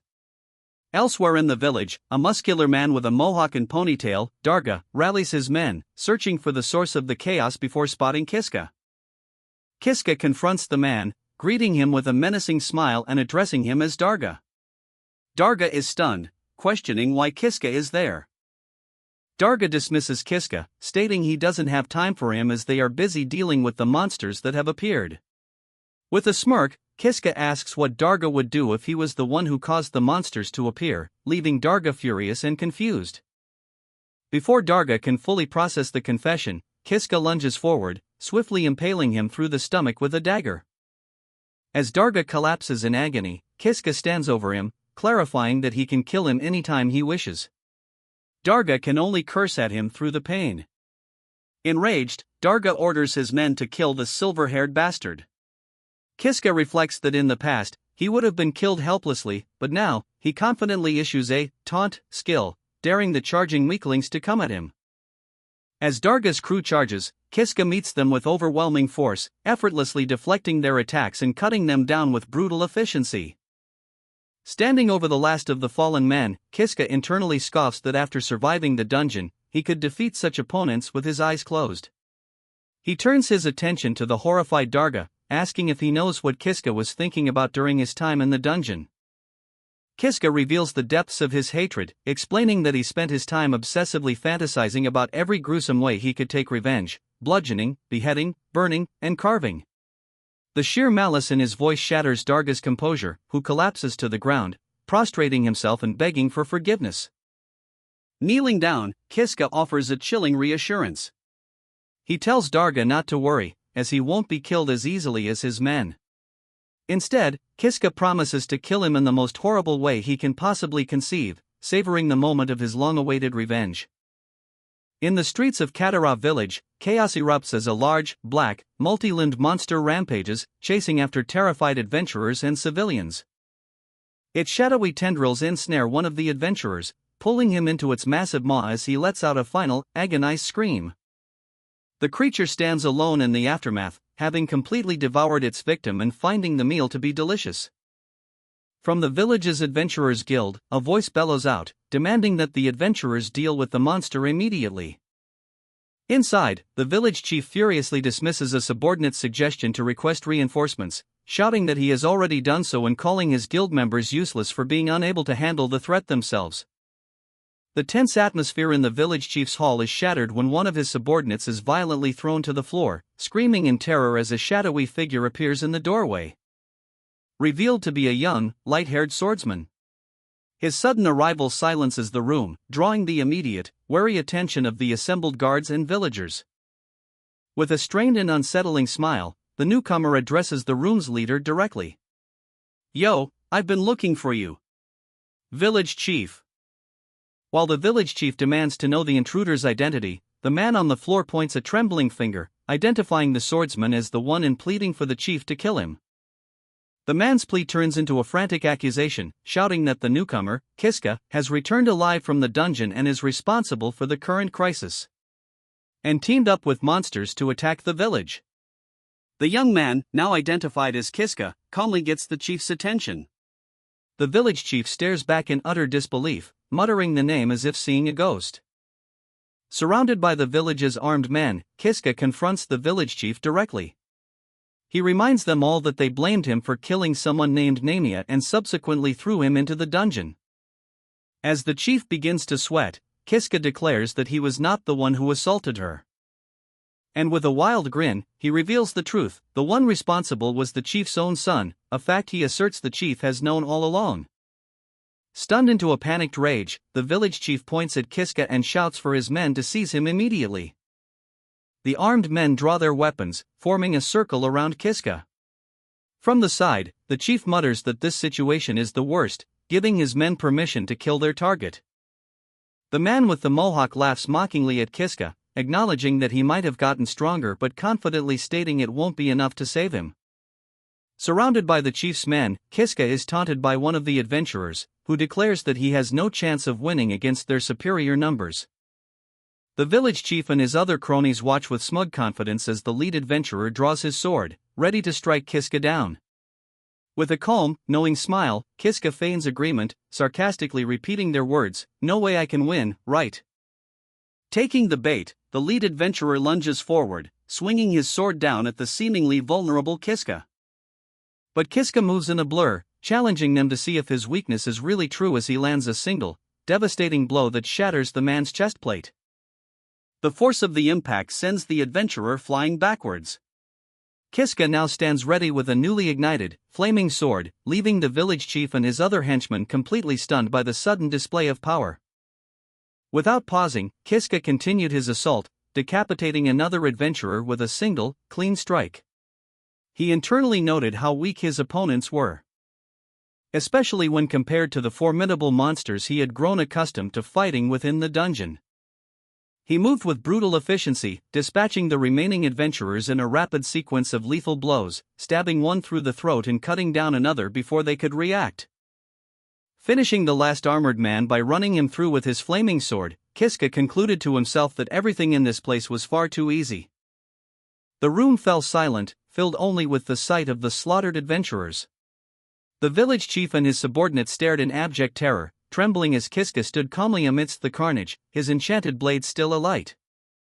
Panicked, the village chief made a move to escape, but Kiska immediately stopped him, pointing his sword forward and issuing a cold, simple command: "Hey, wait! If you run, I'll kill you." With a cold smile, Kiska solidifies his control over the terrified village chief and his subordinate, warning them that he will cut off their heads if they even think about running. His demeanor shifts to one of unsettling cheerfulness as he notes that the two captives are father and son, proposing they play a special game now that they are together. The chief and his son react with pure horror and confusion, unable to comprehend what Kiska means by a game. Kiska's expression darkens once more as he begins to explain the rules, stating that from this moment on, one of them will be tortured. But he will allow the two of them to decide which one it will be. As he speaks, magical chains manifest around him, ready to be used. As the father and son stare in stunned disbelief, Kiska impatiently demands they hurry up, declaring that allowing them to discuss the matter is an act of generosity. Sweat pours down the faces of the village chief and his son, Darga, as they grapple with Kiska's impossible choice. The chief makes his decision, telling Darga that he will take the torture. He claims it is his responsibility as chief and that this all happened because Darga killed someone named Namia. But Darga explodes with rage, retorting, "Are you kidding me? You're the one who framed Kiska for my crime, old man." He furiously argues that since his father's actions were for his benefit, the chief should also take the torture for his sake. From his seat, Kiska lets out an amused laugh. Kiska looks on with disdain, remarking on how pathetic the two are. He had thought that as father and son, one might nobly offer to sacrifice themselves for the other. Deciding he has seen enough, Kiska declares that their time is up. He notes that while he had a tiny bit of hope for them, it was too much to expect, leaving the father and son stunned. The village chief and his son stare in utter disbelief, unable to process Kiska's declaration. With a cruel, satisfied smile, Kiska confirms their fate, stating that both of them will be tortured. In a sudden, desperate move, the village chief throws himself to the floor, prostrating himself before Kiska. And in a shocking plea for his own life, he screams, "You can do whatever you want to my son." Kiska looks down at the groveling man with pure contempt, remarking that there is no more disgusting sight in the world than a father selling out his own son to save his own skin. Enraged by this ultimate betrayal, the son screams at his father, calling him a piece of trash. Taking in the pathetic scene, Kiska announces that he has finally made his decision. Kiska announces that he will grant the village chief's request. The chief's face floods with sycophantic relief, while his son looks on in utter disbelief. In a sudden reversal, the son, Darga, throws himself to the ground, begging to be tortured in his father's place. Kiska looks down with a cold smile, informing Darga that he is too late. Both father and son now lie prostrate on the floor, trembling in fear as they await their fate. With a benevolent expression, Kiska sarcastically declares that he has been moved by the deep bond between them and will offer them both a chance. He then draws a sword from its sheath and tosses it onto the floor between the two men. Revealing his cruel proposition, they are to fight each other to the death. The chief and Darga stare in absolute horror. Kiska adds a final, cruel twist to his ultimatum, promising the winner something special while reminding them that the loser faces torture. The threat hangs over the horrified father and son. With no hesitation, the village chief lunges at a shocked Darga, choosing his own survival over his son's life, and brutally stabs him in the shoulder, eliciting a cry of pain. Watching the betrayal unfold, Kiska throws his head back in pure, sadistic ecstasy, exclaiming, "Ah! Isn't this amazing?" He revels in the sight, thinking to himself how rare it is to witness something so depraved as a father and son killing each other just to save their own lives. As the village chief drives the sword deeper into his son, Kiska's internal monologue concludes with satisfaction, "I'm so glad that these two are such trash." The village chief ruthlessly twists the blade in his son Darga's neck, silencing his pained gurgles and ending his life. Kiska applauds the patricide, offering congratulations to the chief, who is panting and sweating, believing he has finally secured his own survival. With a desperate, hopeful smile, the chief asks if this means he is forgiven and that the torture will end. Kiska calmly affirms that he will not be tortured anymore. However, Kiska's expression turns cold as he reveals the true prize. As a reward for winning, he declares they will now have a serious duel, brandishing a sword that ignites with magical flames. The chief's relief instantly evaporates, replaced by sheer terror. He stammers in disbelief, realizing with dawning horror that there is no way he can possibly win against Kiska. As Kiska finally reveals the personal nature of his revenge, he explains that ever since he could remember, the chief had persecuted him for being an Alcursian, identifiable by his silver hair. The chief, understanding the depth of this grudge, begins to beg for forgiveness. As the village chief begins to apologize, Kiska recounts the history of torment he endured. He states that the chief made his life a living hell, ruining his fields and physically assaulting him whenever they crossed paths. Kiska's voice fills with pain as he reveals the ultimate transgression: the chief took away the person he loved most, a woman named Namia, by killing her. Sweating and terrified, the chief desperately tries to excuse his actions, claiming he lost control in the heat of the moment and that he is truly sorry. Kiska's demeanor shifts to a chilling smile, confusing the chief.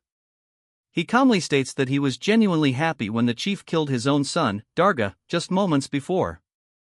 His smile vanishes, replaced by rage. Kiska explains that Darga's death was a joyous occasion for him because it means now he can kill the chief with his own hands, plunging a dagger deep into the man's chest. With the chief mortally wounded, Kiska swiftly dispatches the remaining 2 guards in a single, brutal motion. Their blood splashing across his face as he focuses on ending the fight.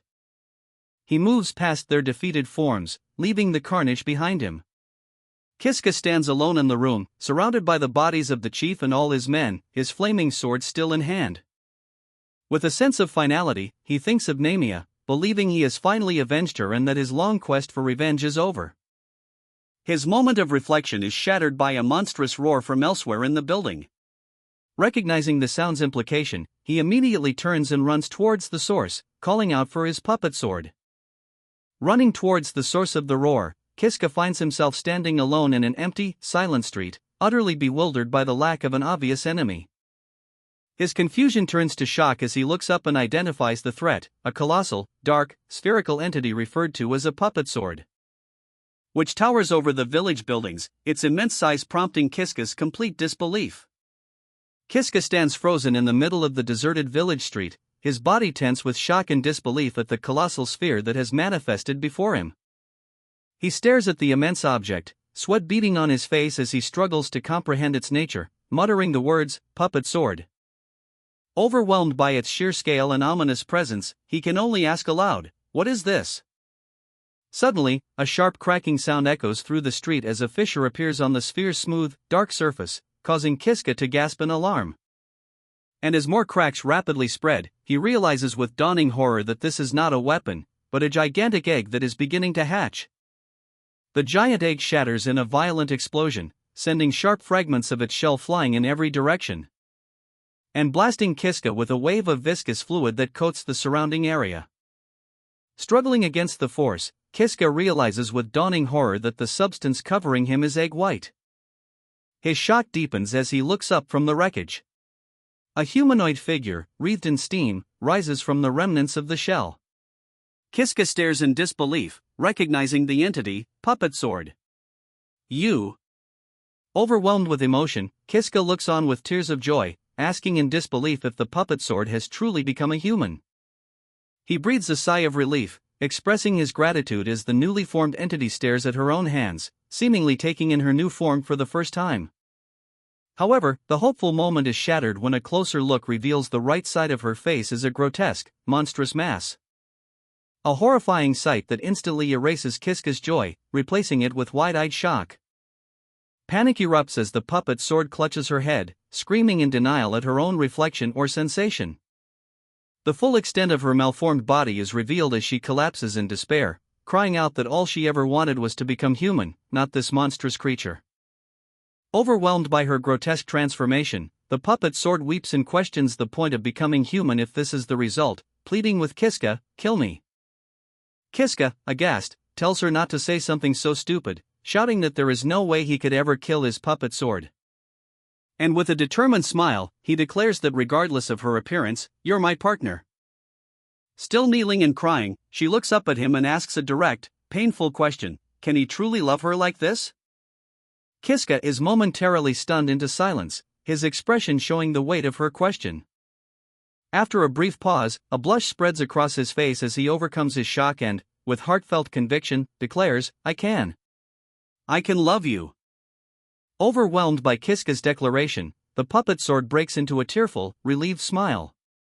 She looks at him, her voice filled with emotion as she thanks her master. However, her relief quickly fades as she senses the falsehood in his words, even as Kiska beams with a seemingly genuine smile. And as Kiska looks up in sudden alarm, a grotesque, fleshy appendage from her monstrous form descends from above. Looming over him as she sits amidst the rubble and calmly states, "Master, you're really bad at lying." Kiska's eyes widen in pure shock, his facade instantly crumbling as her accusation strikes true. Frozen in place, Kiska stares at the puppet sword's monstrous form, his mind reeling as he utters her name in a state of shock.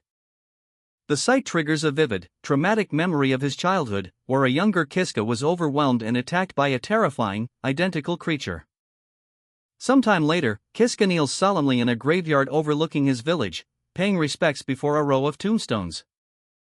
He places 2 flowers upon a specific grave, a faint, determined smile on his face as he quietly states, "I've avenged you." His thoughts drift to the person buried there, recalling that in the entire village, they were the only one who ever protected him and stood by his side. Kneeling before the grave, Kiska speaks to his fallen protector, a sad smile on his face as he admits, "You were my everything." He explains that to avenge them, he risked his life escaping Katarov dungeon, acknowledging that he died many times in the process. However, he recalls that he was not alone down there, having met a friend named Puppet, who, as he remembers her monstrous form, had the strange dream of becoming human. He credits this friend for his success, stating that it was because of them that he was able to escape the dungeon. And because of her, he was finally able to avenge the one he lost. Continuing his monologue at the grave, Kiska recalls a pivotal moment from his past, a faint, pained smile on his face. He explains that he and Puppet Sword had achieved a significant goal, and then, they finally became human. And yet, he continues, his tone shifting to one of sorrow, something went wrong. He specifies that this tragedy involved both the person in the grave and Puppet Sword. The weight of this memory crashes down on him as he looks out at the empty sky, his voice trembling as he states the outcome of that event, "There's no one standing beside me anymore." He finishes, his words underscoring his profound isolation. Overwhelmed by the painful recollection, Kiska bows his head, tears streaming down his face as he grieves for those he has lost. Consumed by his grief, Kiska's thoughts drift into despair as he wonders how he can possibly keep living now that he is all alone. In his moment of utter hopelessness, a gentle, mysterious female voice speaks to him, declaring that she shall grant him a single skill. The voice belongs to a smiling, dark-haired girl who appears before him in a vision. Kiska gasps, his eyes widening in shock and confusion at the sudden offer. As a transparent, system-like screen materializes in front of him, reflecting his hand. The screen displays his current abilities, listing several skills at LV3, including provocation, swordsmanship, and appraisal. Staring at his status window in disbelief, Kiska realizes that his skill, Puppet Sword, is gone. However, he confirms that in its place is a new ability, Save and Reset. He stands in a desolate, ruined area, possibly a graveyard, filled with regret. He thinks to himself that he didn't fight so hard just for a future like this. His regret solidifies into determination as he turns and walks purposefully through the stone ruins, making his way to the edge of a high precipice. He declares that to seize the future he truly wants, he will redo this as many times as it takes. Putting his words into action, he steps off the ledge, his eyes widening as he plummets towards the forest below. As he plummets, Kiska's final thoughts are a direct promise to an unseen entity he calls Puppet Sword, telling them, "Wait for me." With a look of fierce, tearful determination, he vows that, in the next timeline, I will. His voice echoes his ultimate goal as he falls past the cliff face, "I will make you human and no matter what." Kiska's body disappears into the dense forest below, having chosen to die in order to return to the past. A young man with white hair is on his hands and knees, seemingly defeated before 2 large, armored figures. However, his internal thoughts are calm. He recognizes this moment as the beginning of his 560th attempt, ready to start the cycle once again. Now standing, his expression is filled with determination as he focuses on his objective, thinking to himself, "Puppet Sword, wait for me." The white-haired young man clenches his fist, his resolve hardening as he makes a solemn vow, "I swear, I'll turn you into a human." He internally confirms his shift in purpose, acknowledging that he no longer cares for revenge against someone named Darga, as it won't bring Namia back. And so, standing before large magic circles on the floor, he contemplates his new path, resolving instead to save the only friend he has made in this dungeon. He strides forward with this singular goal in mind. He arrives at an ornate, empty pedestal, identifying the location as the Puppet Sword's dream.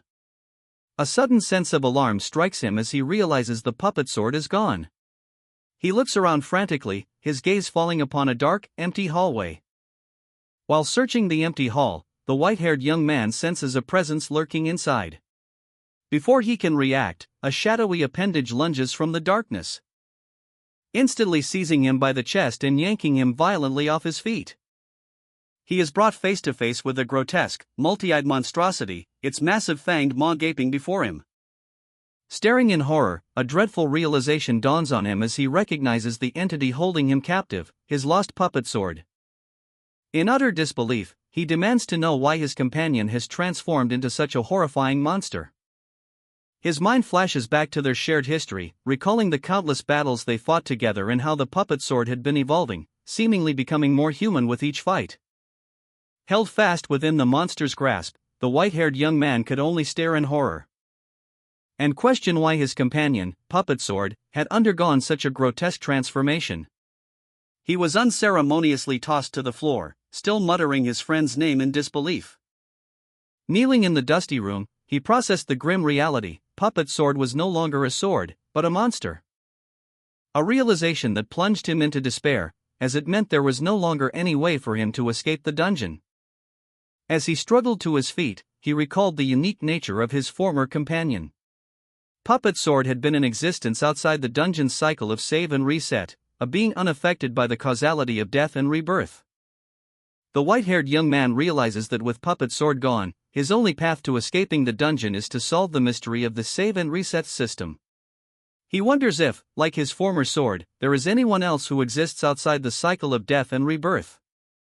His thoughts quickly focus on a single possibility: there is only one person he can turn to now. And so he walks with purpose down a long, dilapidated hallway. Arriving at his destination, he looks toward a chained figure, admitting to himself that while he has no other choice, he is not thrilled about it. Before him is a woman with long, dark hair, suspended unconscious within a large glass-like cylinder and bound by heavy chains. He identifies her as Ajiha, the very person who granted him the save and reset ability in the first place. The white-haired young man steeled his resolve, fully aware that Ajiha might kill him again upon waking. But he no longer cared. He vowed to keep reviving, no matter how many times he died, until he could force the truth about save and reset from her. With this thought, he reached out and shattered the stasis tube.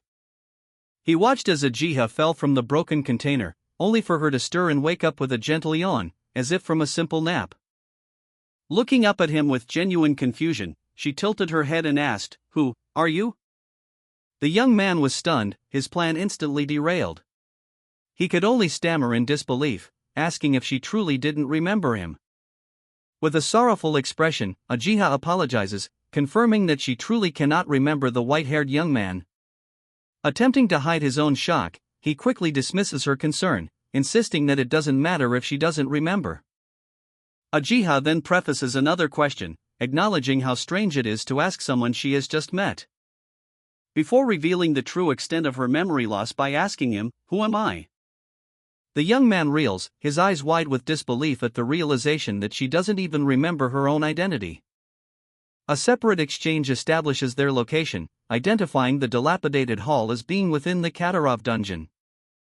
The white-haired young man processes the situation, concluding that Ajiha has amnesia. He also identifies their location, stating that they are inside the Katarov dungeon. He reasons that since she can still speak, her memory loss might not be total. To test this, he asks if she knows anything about someone or something called Puppet Sword. Ajiha looks confused, unable to recall the name.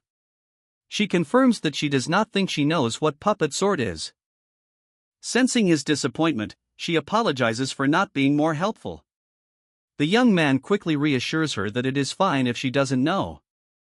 He then begins to explain, stating that Puppet Sword is a living sword, or something like a monster, but more importantly, she is his friend. And he is here in this dungeon because he needs to find a way to make her dream of becoming human come true.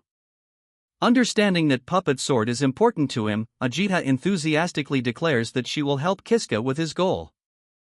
Kiska is taken aback by her earnestness, stammering out a thank you. Internally, he reflects that this version of Ajiha is nothing like the one from his past, a person he actively wanted to forget. Noticing his hesitation, Uchiha asks if something is wrong. Kiska decides to put his past aside for the moment and focus on moving forward with the girl in front of him. Suddenly, Kiska senses danger, informing Uchiha that there is a monster up ahead. He notes that he lacks a weapon to fight it, while Uchiha looks on in terror, clearly unsuited for combat. An idea strikes Kiska, and he quickly asks Uchiha if she knows about something called an item box. The question triggers a memory for Uchiha. Announcing that she'll try, she extends her hand, which begins to glow brightly as she successfully activates the ability. Kiska enthusiastically asks Uchiha if her item box contains a sword. As she concentrates, searching her inventory, he expresses his excitement at the possibility. To her own surprise, Uchiha successfully materializes an ornate sword, exclaiming that she found one. Kiska is overjoyed, realizing they can now properly defend themselves. Uchiha offers the weapon to Kiska, admitting that she probably wouldn't be able to wield it effectively herself. And he readily accepts, declaring his intent to test the blade and continue their advance. Putting the sword to immediate use, Kiska unleashes a single, powerful swing that instantly obliterates the golem-like monsters blocking their path. The battle is over in a flash, leaving Uchiha completely stunned and impressed by Kiska's overwhelming strength. He responds to her praise with a simple laugh. After their battle, Kiska proudly holds the sword, informing Uchiha that thanks to its power, he was able to obtain a swordsmanship skill and even level up. Uchiha, having gathered some monster meat, suggests they have it for dinner. Despite his recent victory, Kiska's thoughts turn to a future obstacle, the formidable golden living armors. He internally acknowledges that to defeat them, he will need the power of an entity known as Puppet Sword. A monstrous, multi-eyed creature that he must find a way to turn to his side. He concludes that there is only one person within the entire dungeon who might have knowledge of this being. Putting his plan into motion, Kiska turns to Uchiha and tells her they are about to go meet someone. He warns her that this individual can be difficult to deal with, so they must be extremely respectful. Kiska announces that it's time to go. Uchiha, looking nervous but resolute, agrees and promises to be careful. Standing before a large, ornate doorway marked with magical seals, Kiska admits to Uchiha that from this point on, their success is a gamble. He internally reflects on a past failure, hoping that with Uchiha by his side this time, things might not end as badly as they did before. As they proceed down a long corridor toward a figure seated at a table in the distance, Kiska reaffirms his need to believe in this chance. The figure is revealed to be a young woman with blonde twin tails, who looks up from her tea. The woman expresses her surprise as she recognizes her visitors. Identifying Kiska as the hero and questioning the presence of Uchiha, much to their shared apprehension. Inside a stone room, Kaito and Uchiha explain their predicament to the vampire Judith.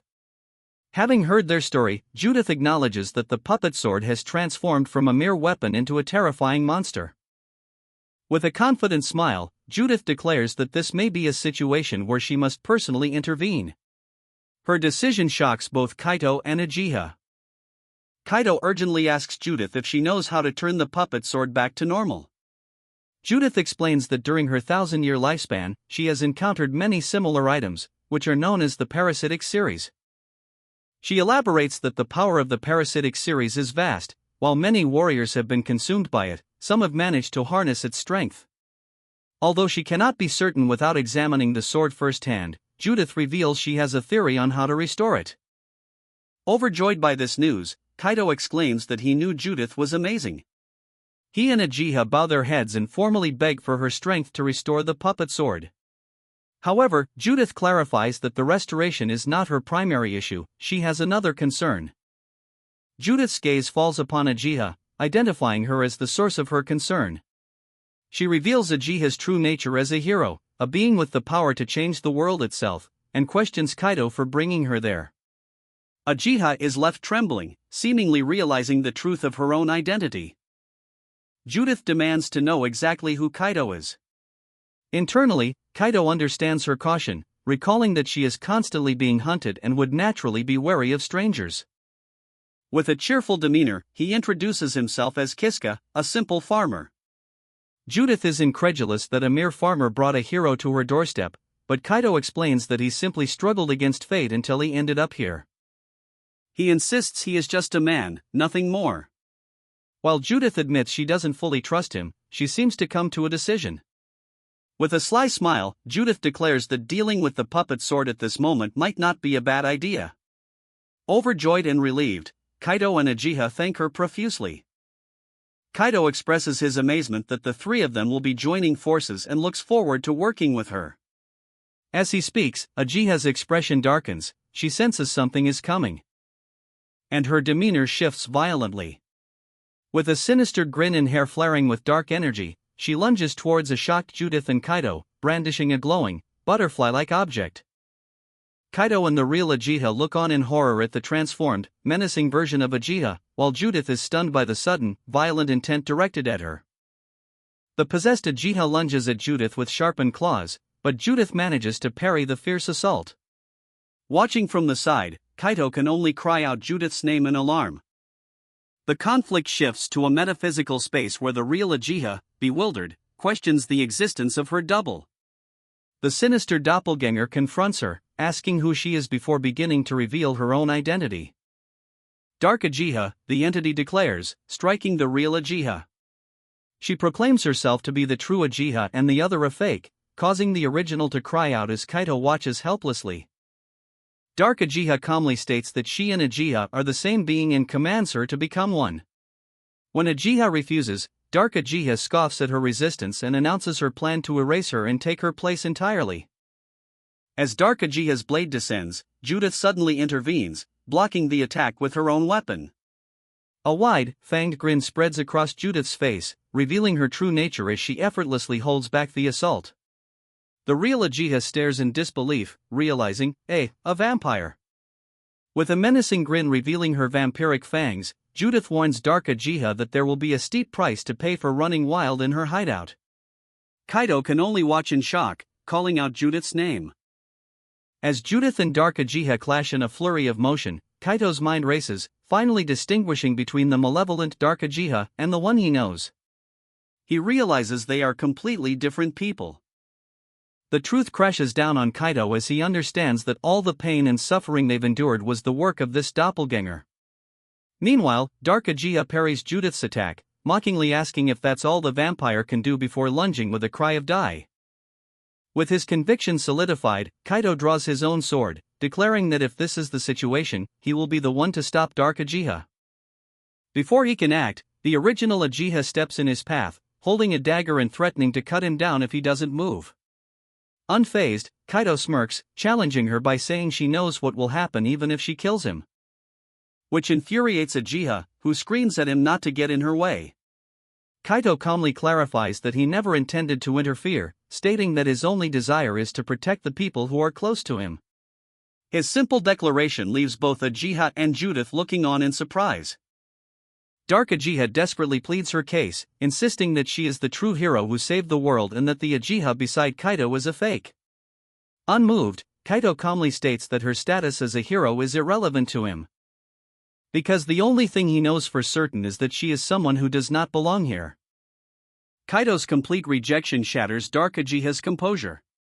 She collapses, lamenting that even after saving the world, everyone still loves the other Uchiha, and that she has never been loved by anyone. And her profound sorrow erupts into a raw, agonized scream that echoes through the room. As Kaido, Uchiha, and Judith watch in shock, Dark Uchiha's despair curdles into a nihilistic wish. Crying, she declares that if she had known this would be her reward, she never would have saved the world, and that it should all just disappear. And with a newfound, serene smile, she utters a single, world-altering word, reset. Following her declaration, a torrent of pure darkness erupts from Dark Uchiha's hand, rushing towards the stunned Kaido, Uchiha, and Judith.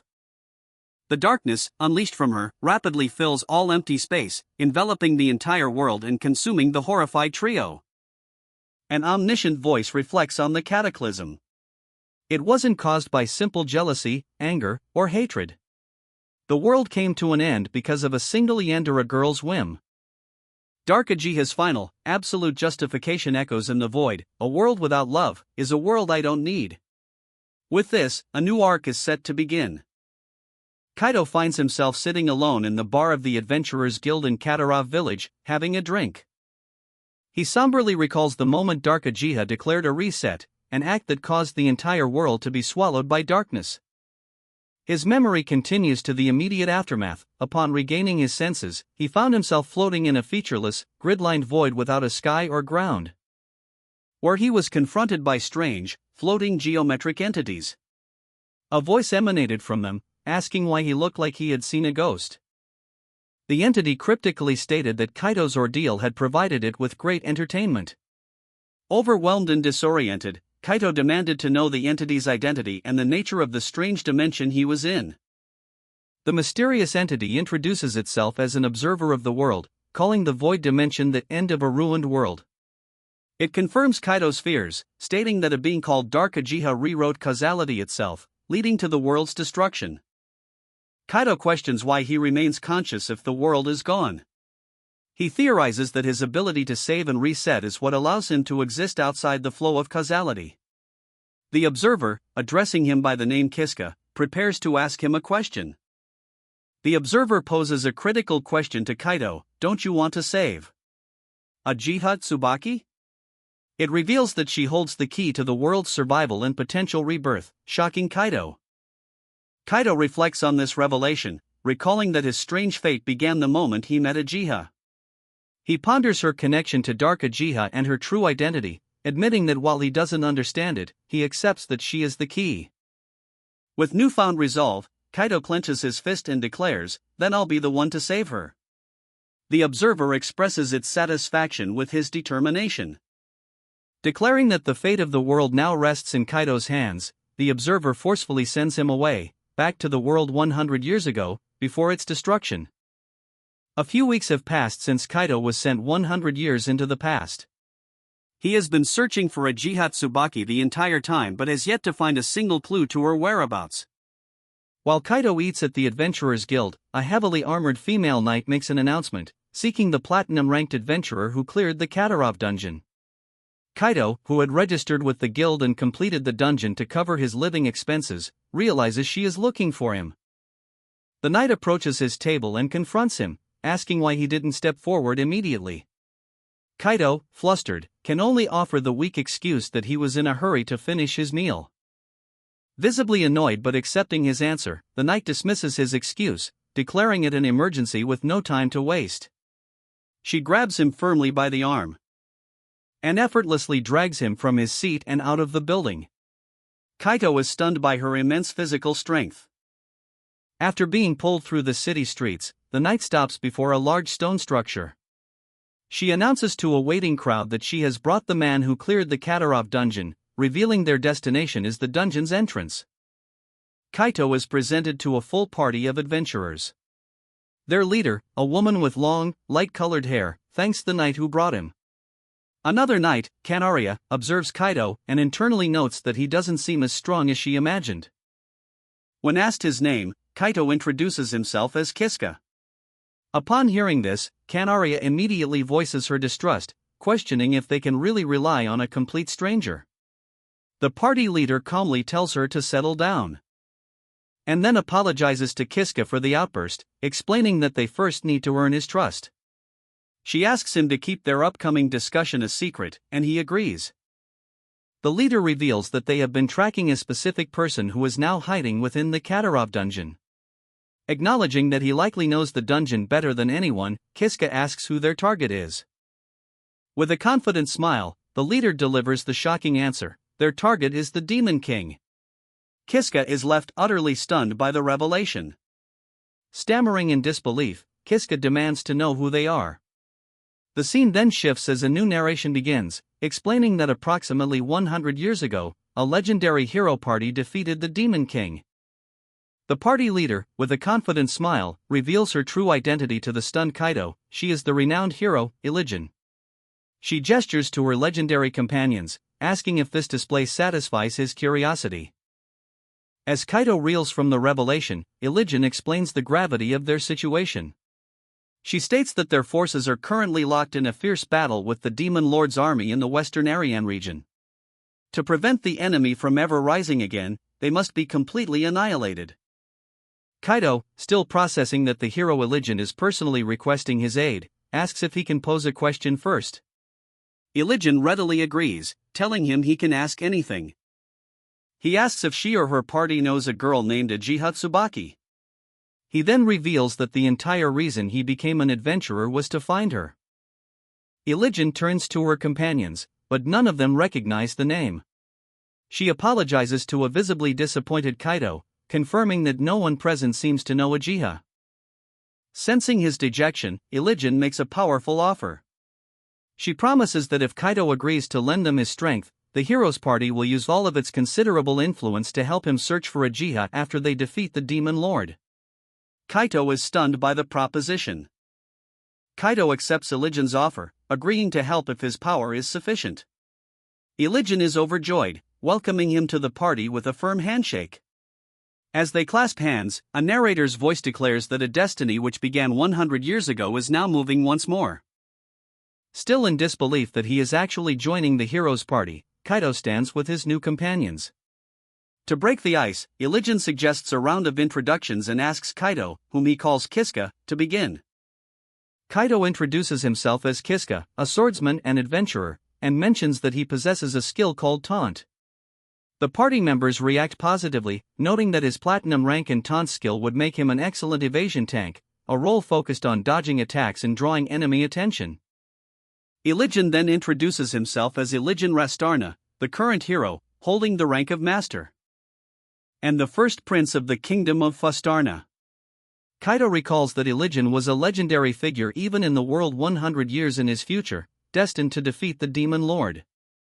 Understanding the world's ranking hierarchy, Kaido realizes that Illigen's position as 7th in the master tier makes him the 7th strongest person in the world.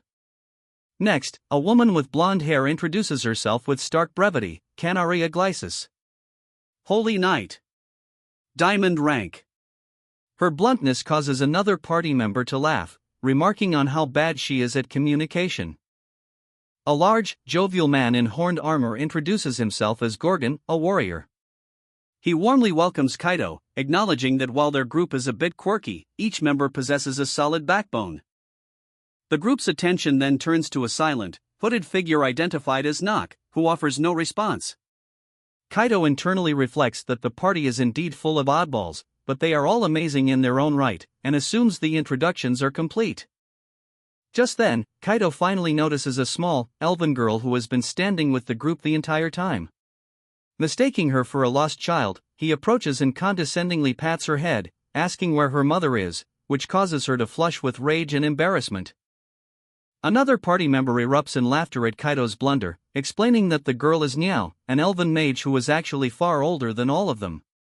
Kaido is stunned, suddenly recalling that elves are a long-lived race and often appear deceptively young.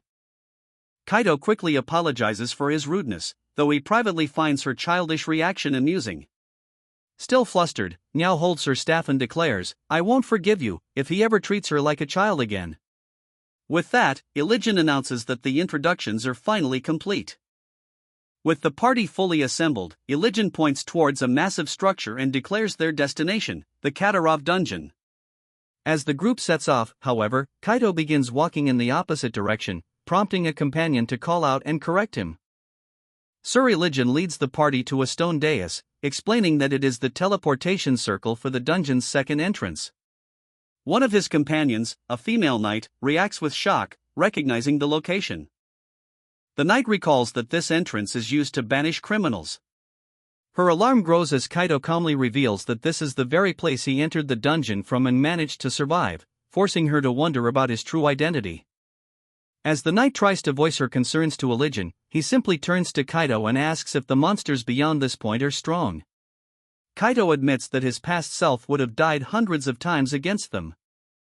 Illigen confidently declares that such enemies should be a perfect warm-up. As the party gathers on the circle, the female knight reflects on Illigen's kindness, noting he doesn't even try to question Kaido about his painful past. Kaido steels his resolve, thinking to himself that this is his second time challenging this dungeon and that this time, he will defeat the Demon King. The party is engulfed in the light of the teleportation circle. The teleportation completes, but Kaido finds himself alone in a stone corridor. He quickly realizes that not only is the rest of the party missing, but this is not the same place he was sent to on his first journey. Alone in a stone corridor, Kaito decides his immediate priority is to regroup with his companions. He recalls that during his previous time here, he was too weak to explore this vast floor. As he ventures forward, he senses an approaching presence and thinks, "Here it comes." A massive, ape-like monster with a prominent mohawk blocks his path, letting out a guttural roar. Unfazed, Kaito internally remarks on the creature's hairstyle, musing that mohawks were apparently a trend even in this era. Kaito calmly identifies the monster as a bugbear. He internally notes that he has fought this creature over 500 times in his past life, and his body instinctively remembers how to counter its opening attack by crouching forward. Putting his knowledge into practice, he executes a flawless one-strike kill, decapitating the bugbear with his sword before it can even finish its roar. Standing over the defeated monster, Kaito reflects that the fight was close, as he almost acted on the reflex to fight barehanded like he used to. He resolves to quickly clear out the remaining bugbears and rejoin his party, but stops short when he sees the path ahead. He is suddenly gripped by fear upon seeing a spike trap lining the corridor floor. He recalls how he used to charge recklessly through such dangers, relying on his save and reset ability, and realizes the trauma from that time still affects him deeply. Further down the corridor, Kaito discovers a treasure chest. He recognizes it as the place where he acquired his second skill in his original timeline and wonders if he can obtain it again, now that he is 100 years in the past. Opening the chest reveals a list of acquirable skills. Kaito is relieved to see he can use it and begins to ponder his choice, recalling that in his previous life, he was unarmed and had to resort to trickery to survive this floor.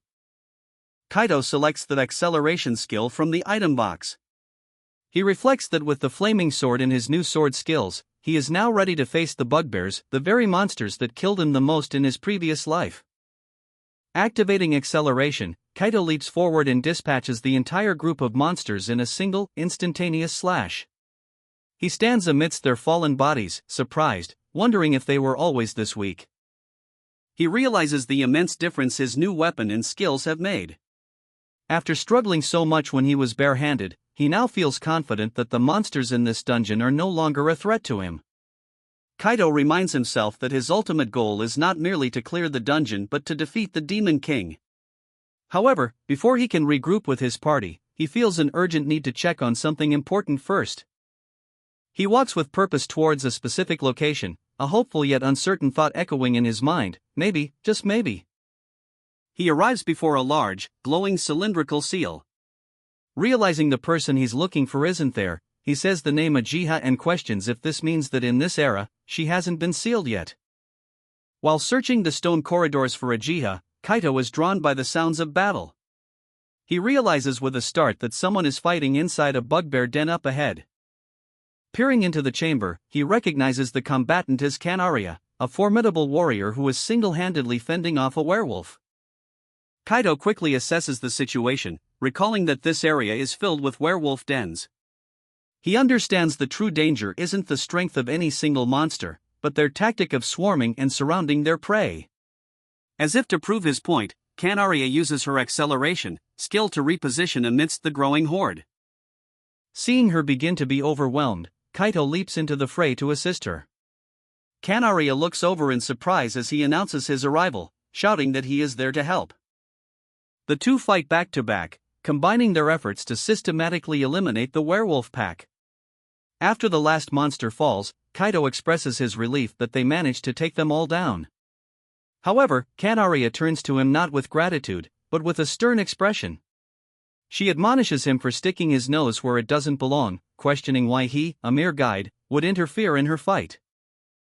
Kaito is left speechless as Kanaria coldly dismisses his intervention.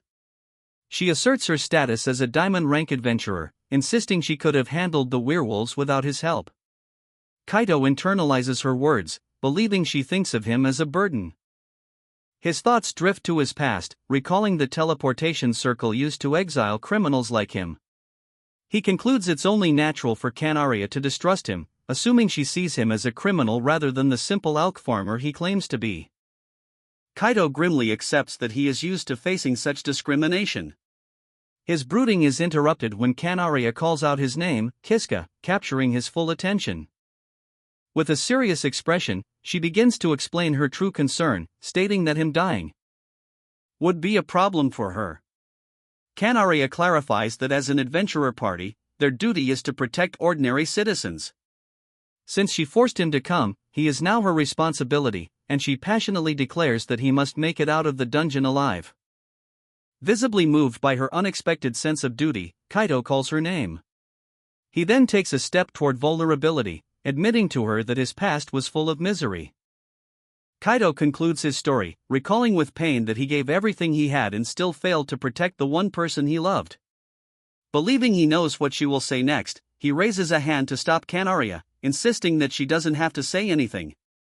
Kanaria, however, surprises him by stating that everyone has a past they can't forget or memories they wish they didn't have. Taken aback by her empathy, Kaito apologizes. Kanaria simply turns away with a huff, and Kaito internally reflects that she is a much better person than he had initially thought. As they walk through a stone corridor, Kaito asks Kanaria if she knows where Prince Elijin and the others might have gone. Kanaria reasons that since His Highness would likely seek out the Demon King alone, they can intercept him by heading to where the Demon King is most likely to be. Their path is interrupted by a large, crumbling hole in the wall. Kaito stops, a look of sudden, cheerful recognition on his face as he realizes he knows this place from his past life. He excitedly explains to a confused Kanaria that this is Lady Judith's second hideout, a place he used to frequent 100 years ago. When Kanaria points to the hole and asks where it leads, Kaito casually replies that it's for the vampires. The word vampires causes an immediate, severe reaction from Kanaria. Kaito instantly panics, realizing her strong sense of justice will compel her to demand they slay the creatures for the good of the people, forcing him to quickly invent a lie. He stammers that the passage leads to a simple break room he used, complete with a kitchen and beds. Though she seems unconvinced, Kanaria accepts the explanation, stating that time is of the essence and they must keep moving.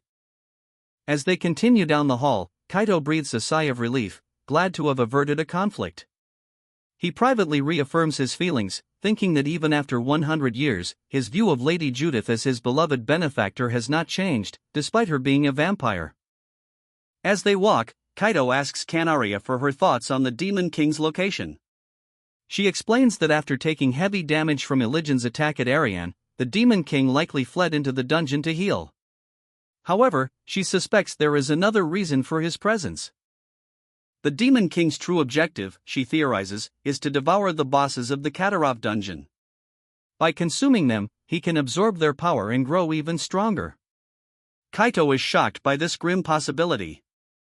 Kaito realizes that if Kanaria's theory is correct, they might find Elijin and the others by heading to the boss room.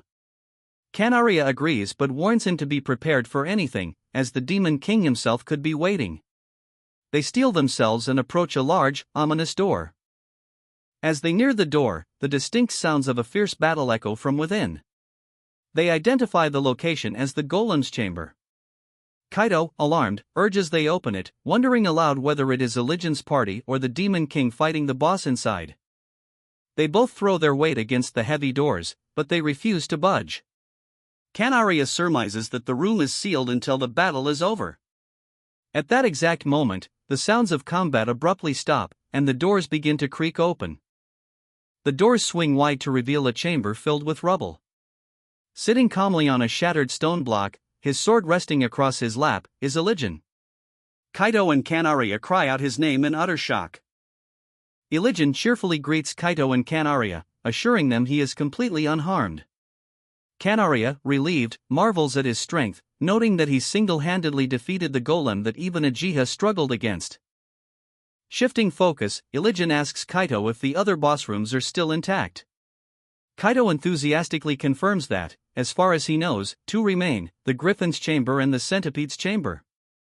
Kanaria recalls Judith mentioning the Centipede only moved in about 50 years ago, suggesting a different boss might be there in this era. Confident in Kaito's knowledge of the dungeon, Elijin rallies the group to defeat the remaining bosses before the Demon King can devour them. However, upon arriving at the Griffin's chamber, the entire party is stunned into silence.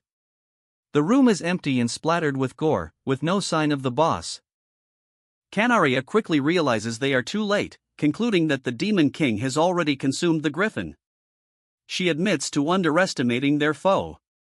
When Elijin asks for the next location, Kaito grimly states that only the final boss chamber remains. Understanding the dire consequences if the final boss is also devoured, Elijin urgently commands Kaito to lead them to the chamber immediately. Kaito acknowledges the order, and they prepare to rush to the dungeon's end. As they race through the dungeon corridor, Kaito anxiously asks Elijin if they shouldn't regroup with their other party members. Elijin dismisses the idea, stating that time is of the essence and they don't need to regroup. He declares that he alone will be the one to fight the Demon King, shocking Kaito. Elijin explains his reasoning with unwavering confidence. As the hero, he believes only he can truly fight the Demon King. He adds that his attacks are so powerful they might inadvertently harm his allies if they are too close. The party arrives at a pedestal where an open, empty chest sits. Kanaria notes that the Crystal of Wisdom has already been used. Kaito, looking ahead, confirms that they have reached their destination. They stand before a massive, sealed door bearing a crescent moon emblem. Kaito identifies it as the final boss chamber and internally wonders whether the final boss or the Demon King itself awaits them on the other side. With a determined look, Elijin gives the command to proceed. Together, the three of them push open the heavy, ornate doors and step into the chamber beyond. Inside, they are met with a shocking scene. The dungeon's final boss lies defeated, its remains piled on the floor. Sitting amidst the carnage is the colossal, horned Demon King, casually consuming a piece of the fallen boss while holding a beverage. Kaito voices the party's shared horror, exclaiming that the Demon King is eating the boss. Elijin, trying to muster his courage, identifies the powerful figure as Demon King Zorga and questions his actions. Unfazed, Kanaria smirks and asks Zorga for his review of the final boss's taste. The Demon King pauses before delivering a dismissive verdict: it was pretty average. While Demon King Zorga casually finishes his meal, Elijin prepares for battle, imbuing his sword with holy light and declaring his intent to settle things. Zorga rises to his full, imposing height. He remarks that he can feel power surging through him and that the hero's arrival saves him the trouble of hunting them down. Kaito is visibly intimidated by the Demon King's immense size, internally questioning if Elijin can win. With a menacing grin, Zorga lunges forward to attack, prompting Kanaria to shout a warning to Kaito. But Elijin intercepts the charge, unleashing a holy sword style, cruciform slash to meet Zorga's unorthodox sword style, profane slash. The two opposing sword techniques collide in a violent burst of energy, neutralizing each other completely as Kaito and Kanaria watch in astonishment. The high-speed battle between Elijin and Zorga continues, their blades clashing with such force that stray shockwaves ripple through the chamber. As one such wave heads for Kaito, Kanaria shouts a warning for him to watch out. The party regroups, with Kaito confirming he's alright thanks to his dodging skills. Kanaria gravely warns that if either of the combatants' attacks were to land, it would be instantly fatal, and they must focus solely on evasion. Kaito stares in disbelief at the Demon King's overwhelming power. Kanaria explains the Demon King's identity: Zorga, a mutated species of man-eating giant who fled to this dungeon after taking a critical blow from Elijin in a recent battle at Ariane. She reveals a crucial detail about their relative power: among the master class, Elijin is ranked 7th, while Zorga is ranked 5th. Kaito processes this information with dawning horror, realizing that since Zorga has devoured the dungeon bosses, he is now most likely even stronger than Elijin. The entire party looks on with grim understanding. Believing his victory is assured, Zorga commends Elijin for pushing him this far but declares the fight is over. He lunges forward, unleashing a massive horizontal slash he calls Annihilation. Kaito cries out Elijin's name in alarm.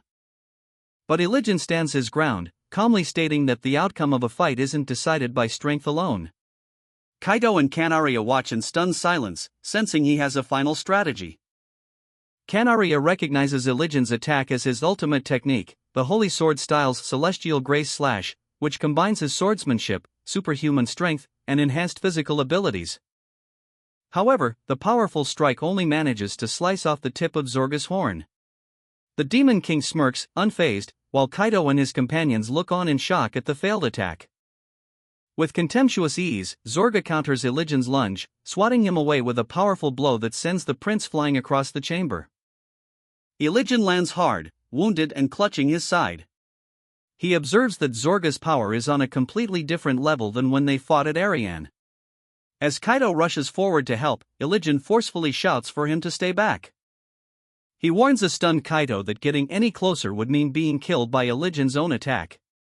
Meanwhile, Zorga declares that his original plan to slowly torture Ilijan has changed. Vowing to burn his opponent to ash, Zorga prepares to unleash a new technique of his own, the unorthodox sword style. Acknowledging the immense risk, Ilijan decided he had no choice and prepared a final, desperate attack, unleashing his Phantom Holy Annihilation technique. The blast seemed to consume Ilijan himself, leaving him collapsed on the floor. As Kaito and Kanaria looked on in shock, he uttered a single word, "Save." The Demon King laughed, mocking the hero for having seemingly turned himself to ash. Kaito, however, was stunned, questioning if he had truly heard Ilijan say the word "save." Suddenly, Ilijan reappeared, not as one but as a multitude of figures, swarming the Demon King and attacking from all sides, leaving Kaito and Kanaria speechless. But Kaito quickly realized it wasn't multiplication. Ilijan was moving at an impossible speed, leaving afterimages because he was using his save ability to rewind time over and over again to relentlessly press his assault. Kaito contemplated his own save and reset and the version used by Black Uchiha, recognizing that Ilijan's power was a fundamentally different application of the skill. He watched in awe as the fourth war between the hero and the Demon King Zorga continued. With a final, decisive thrust, Ilijan drives his sword through the Demon King Zorga, bringing their long and arduous battle to a definitive end. As Zorga's body lies lifeless on the ground, Kanaria and Kaito rush to Ilijan's side, expressing their relief. Ilijan, with a confident smile, casually asks if he made them worry, just as a large gate behind them begins to open. Later, amidst a crowd celebrating their victory, Kaito reflects internally. He admits that after witnessing Ilijan defeat the Demon King with his save ability, he had no doubt that Ilijan was the true hero. However, this certainty only deepens the mystery of who Uchiha really is, and he finds himself questioning whether they have truly saved the world. Under a clear blue sky, the hero's party returns to a grand estate after their long battle in the dungeon. Ilijan and his companions, Kiska, Kanaria, an elf girl, a dwarf warrior, and another female knight, emerge onto a balcony. Ilijan takes a deep breath, remarking how good the air on the surface feels. The dwarf warrior eagerly suggests they eat, a sentiment the elf girl, Niao, shares as her stomach grumbles. Ilijan tempers their excitement, reminding them of post-mission reports, just as a frantic butler is seen rushing towards their location. The butler, introduced as Frat, tearfully greets Ilijan, expressing his immense relief. He had been worried sick since hearing Ilijan had entered the dungeon on a top-secret mission. Ilijan calmly reassures him, announcing, "I'm back," and confirming they safely defeated the Demon King. When Frat expresses his admiration, Ilijan immediately deflects the praise, pointing to a surprised Kiska. He explains that without Kiska's guidance, they would have never even found their way through the dungeon, revealing that the Demon King had devoured every other monster and boss, becoming a threat beyond anyone's control. Frat turns to thank Kiska, who becomes flustered and insists he didn't do much. The rest of the party agrees that Kiska was the real MVP. While admitting Ilijan dealt the final blow, Kiska recalls a moment when the party was scattered during a teleportation, confessing that he was panicking. Kiska sheepishly apologizes, admitting he didn't know the hidden teleportation circle was designed for exiles and would prevent a party from entering together. Ilijan, unconcerned, decides they should stop talking and head back to the village where people are waiting. As the party emerges, they are met by a large crowd of villagers. The people recognize Prince Ilijan immediately, buzzing with awe and whispering that he was the one who infiltrated the Kataroi dungeon. Ilijan raises a hand, presenting an ornate box to the crowd. He formally addresses the people of the village, announcing that he, Ilijan, first prince of the kingdom of Rastarna, has slain the Demon King, then opens the box to reveal the monster's severed head as proof. He declares that peace in their world is finally assured and calls for everyone to celebrate together. The villagers erupt in joyous cheers, their relief palpable. Watching the celebration, Kiska reflects internally. He feels a sense of gladness, thinking that while he'd felt caught up in something unbelievable since arriving in this era, it wasn't so bad after all. His gaze drifts towards Kanaria. Kanaria informs him that a grand victory parade will be held in the royal capital, Larna, to celebrate the Demon King's defeat. She tells him they will be heading there tomorrow and advises him to rest and not drink too much, causing Kiska to realize with shock that he is also expected to be in the parade. Kanaria formally addresses Kaito, stating that of course he is expected to participate, as he is a member of the Heroes Party. Internally, Kaito is pleased, noting that she referred to him directly as you instead of the more dismissive you there. That evening, the entire party celebrates at a tavern, eating and drinking together. The group includes Kaito, Kanaria, Frat, Nyao, a large warrior in a horned helmet, and an older man. During the festivities, Frat reassures Kaito that Prince Iligen will uphold his promise to begin searching for someone named Ajiha once his post-battle duties are complete. Kaito feels a surge of hope, believing that with a prince's vast network, he might finally be one step closer to finding them. The next day, the group prepares to depart for the capital in 2 carriages. Frat announces the travel arrangements for the first carriage, stating it will be himself, Kanaria, and the older man, Noxan, for a relaxing trip. Which means Kaito will be in the second carriage with the others. Nyao awkwardly greets him as Big Bro, and Kaito reflects that things have been strange between them since their initial introductions. With the party split, the 2 carriages set off for the city of Larna. Inside their carriage, the Horned Warrior asks Kaito if he has cleared the Katarov dungeon before and how many people were with him. Kaito quietly admits that he cleared it alone, a revelation that leaves his new companion stunned and exclaiming that such a feat is insane. Inside the carriage, the Horned Warrior admits that the thought of soloing a dungeon sends chills down his spine, even as a diamond rank adventurer. Kaito explains the circumstances of his feat, clarifying that while entering through the main gate of the Katarov dungeon allows for retreat, he was exiled through a hidden teleportation circle. This secret entrance had a strict rule: no one could leave until the dungeon was cleared, leaving him no choice but to push through to the end. Nyao cheerfully interjects, pointing out that with her around, a return circle isn't even necessary because she possesses a return spell. Kaito is stunned by this revelation. Nyao further explains that after they defeated the Demon King, who had devoured the original final boss and taken its place, they simply used the teleportation circle that appeared in the boss room to return to the village. The Horned Warrior playfully teases Nyao, suggesting she just wanted some of the credit, which she flusteredly denies. Kaito laughs, sharing that he also lost time in the dungeon after being chased by a headless horse. The warrior confirms that despite the setback, Kaito still made it to the final boss room, and the group shares a moment of camaraderie over their shared experience. The warrior recounts how he and Nyao met up with Kaito early on and simply followed his lead, finding themselves at the final boss's chamber before they even realized it. This prompts Kaito to reflect on Noxan, whom he has never spoken to directly. He wonders aloud if the quiet man possesses some kind of special, unrevealed skill that aided their progress. Their conversation is abruptly cut short as the carriage lurches to a violent halt. The sudden stop startles everyone inside, and Kaito urges the group to check outside. As he looks out, he is met with a shocking sight. Outside, the Horned Warrior from the second carriage stands in a tense standoff with a heavily armored, unknown female warrior wielding a sword. The convoy has been stopped, and a confrontation is imminent. Kaito stares in disbelief, recognizing the figure before them as the Demon King he thought they had defeated. The Horned Warrior, Iligen, steps in front of him, telling him to stay back. In an instant, a gaping, dark wound appears in Iligen's chest. With her last breath, she calls out Kaito's name, repeating her warning for him to stay away. Horrified, Kaito screams out her name, Iligen-san. But as he moves, a sharp, dark blade violently impales him through the chest from behind. Gasping in agony, a sudden realization dawns on Kaito. He recognizes this moment, this weapon, this is how he was killed. The weapon is revealed to be a sinister, eye-adorned scythe. As Kaito collapses, he recalls that he was unable to see his killer's face in his final moments. The young man reflects on his past, recalling that ever since he arrived in this world 100 years ago, this was his first death. He understands that if Elijin-san dies, the future he knows will be irrevocably changed, but he resolves that it doesn't matter how many times he has to die to prevent it. Walking through a stone corridor, the protagonist tries to piece together the chaotic memories of his death. He recalls Elijin-san's fatal wound, the revival of the Demon King, and his own murder, all happening in rapid succession, leaving him to wonder who the killer was. He explains to his companions that at the scene, he only saw Elijin-san and the Demon King.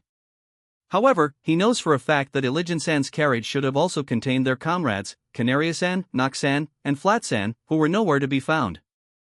This leads him to a chilling theory: an unknown assailant must have killed everyone in the first carriage, used their sacrifice to revive the Demon King, and then circled around behind his own carriage to ambush him. He remembers being stabbed from behind, but expresses doubt about his own conclusion. He questions if anyone could truly possess the power to accomplish such a feat, as it would mean instantly taking down formidable fighters like the Master Rank Elijin-san and the Diamond Rank Kanaria-san, an act he considers impossible. Continuing his analysis, the protagonist reasons that if the killer's goal was simply to slaughter the party, the weaker members like Gorgon-san and Nya would have been the first targets. As he navigates the dungeon, he encounters a werewolf but decides he cannot afford to waste time, resolving to think while on the move. His thoughts drift back to the moment he was killed in the previous timeline, recalling the path he took just before the fatal blow. He remembers the instant of his death with sudden clarity. Just before he died, he caught a glimpse of the blade that impaled him. It had strange veins, similar to the puppet sword, but its shape was slightly different. He wonders if it could have been one of the Parasite series weapons that Judith-sama had mentioned. Concluding that the killer is a wielder of a Parasite series weapon, he knows he must devise a plan to face such a dangerous opponent. He hears the sounds of fighting from the werewolf den ahead and recalls that last time, Kanaria-san was there. He decides his first step is to rendezvous with her as he did before. However, upon reaching the area, he is stunned to find Gorgon-san battling the werewolves instead. He is shocked by this deviation from his memory, questioning why Gorgon is there when it was supposed to be Kanaria. He wonders if his act of rewinding death has somehow changed the route. As Gorgon-san swiftly dispatches the last of the werewolves, he turns to the protagonist and simply tells him to go on ahead. The protagonist internally identifies the large warrior as Gorgon-san, though he calls him Big Bro Kiska. Gorgon-san seems impressed, commenting on the feat of wiping out a werewolf den alone. Suddenly, Gorgon-san lunges forward with a roar, swinging his massive axe directly at the protagonist, who can only cry out his name in shock. But the protagonist instinctively dodges. The axe cleaves through a werewolf that had been sneaking up behind him. Gorgon-san smirks, noting that the protagonist still had some life left in him. The protagonist protests that the move was dangerous, but Gorgon-san dismisses his concern, questioning why someone who has cleared the dungeon couldn't dodge a slow attack from him. He adds that meeting the protagonist here works out perfectly for his own plans. Gorgon-san asks which way they should go to get to a place called Elijin. Drawing on his memories, the protagonist confidently points to the right and offers to lead the way, stating it's his job as the guide. As they walk, the protagonist apologizes for the party getting split up, a fact he claims he was unaware of. Gorgon-san is surprised by this, but his shock deepens when the protagonist casually reveals that he knows the way because he has cleared this dungeon by himself before. As they walk, Gorgon-san expresses his admiration for the protagonist's strength, noting he could be a full-fledged party member. The protagonist laughs it off, internally reflecting on the difficult death loops he endured to gain this knowledge. He confidently points ahead, announcing they've reached the golem's boss room and that he thinks Elijin-san might be there. Gorgon-san's expression turns serious, remarking on how much the protagonist seems to know. And directly asks him, "You already know the future, don't you, big bro?" The question catches the protagonist completely off guard. While stammering a denial, the protagonist is struck by a sudden, vivid flashback. He remembers the moment he was killed in a past life and has a horrifying realization: the person standing behind him then, the one who killed him, was Gorgon-san. They arrive at a large, shaking door, indicating a battle is raging inside. Still processing his traumatic memory, the protagonist confirms this is the location, but Gorgon-san notes the door won't budge. Gorgon-san explains that the door is sealed and won't open until the battle inside concludes. As the sounds of fighting suddenly stop, the protagonist internally grapples with the new knowledge about Gorgon-san, deciding it's best to remain cautious. The protagonist and Gorgon-san are startled by the sudden arrival of two figures. Gorgon joyfully recognizes them as Iligen and Kanaria. Internally, the protagonist, Kiska, is stunned. Seeing Kanaria-san alive and well confirms his suspicion. The future has changed once again. Iligen cheerfully greets them, glad they made it safely, while Kiska boasts that regular monsters are no match for him. Despite Iligen's friendly demeanor, Kiska is gripped by a terrible memory from a previous timeline. She is going to die tomorrow. He feels a wave of despair, wondering what he can possibly do to save her as she asks him to guide the way. Putting his worries aside for the moment, the group proceeded with their mission. The dungeon's progress went smoothly, culminating in the successful subjugation of the second Demon King subordinate without any problems. Time passes, and the day for their departure to Larna finally arrives. As the party prepares to leave in two carriages, Iligen comments that it should be a comfortable trip. Stealing his resolve, Kiska calls out to her, determined to find a way to save her life. Determined to prevent her death, Kiska directly asks Iligen if he can ride with her, boldly declaring, "I'll rewrite your destiny myself." While Iligen seems to focus on the simple request to travel together and agrees enthusiastically, Gorgon-san begins organizing the rest of the party. He announces they will take Flat-san, and to her own surprise, a cat-eared girl named Niao is also selected for the team.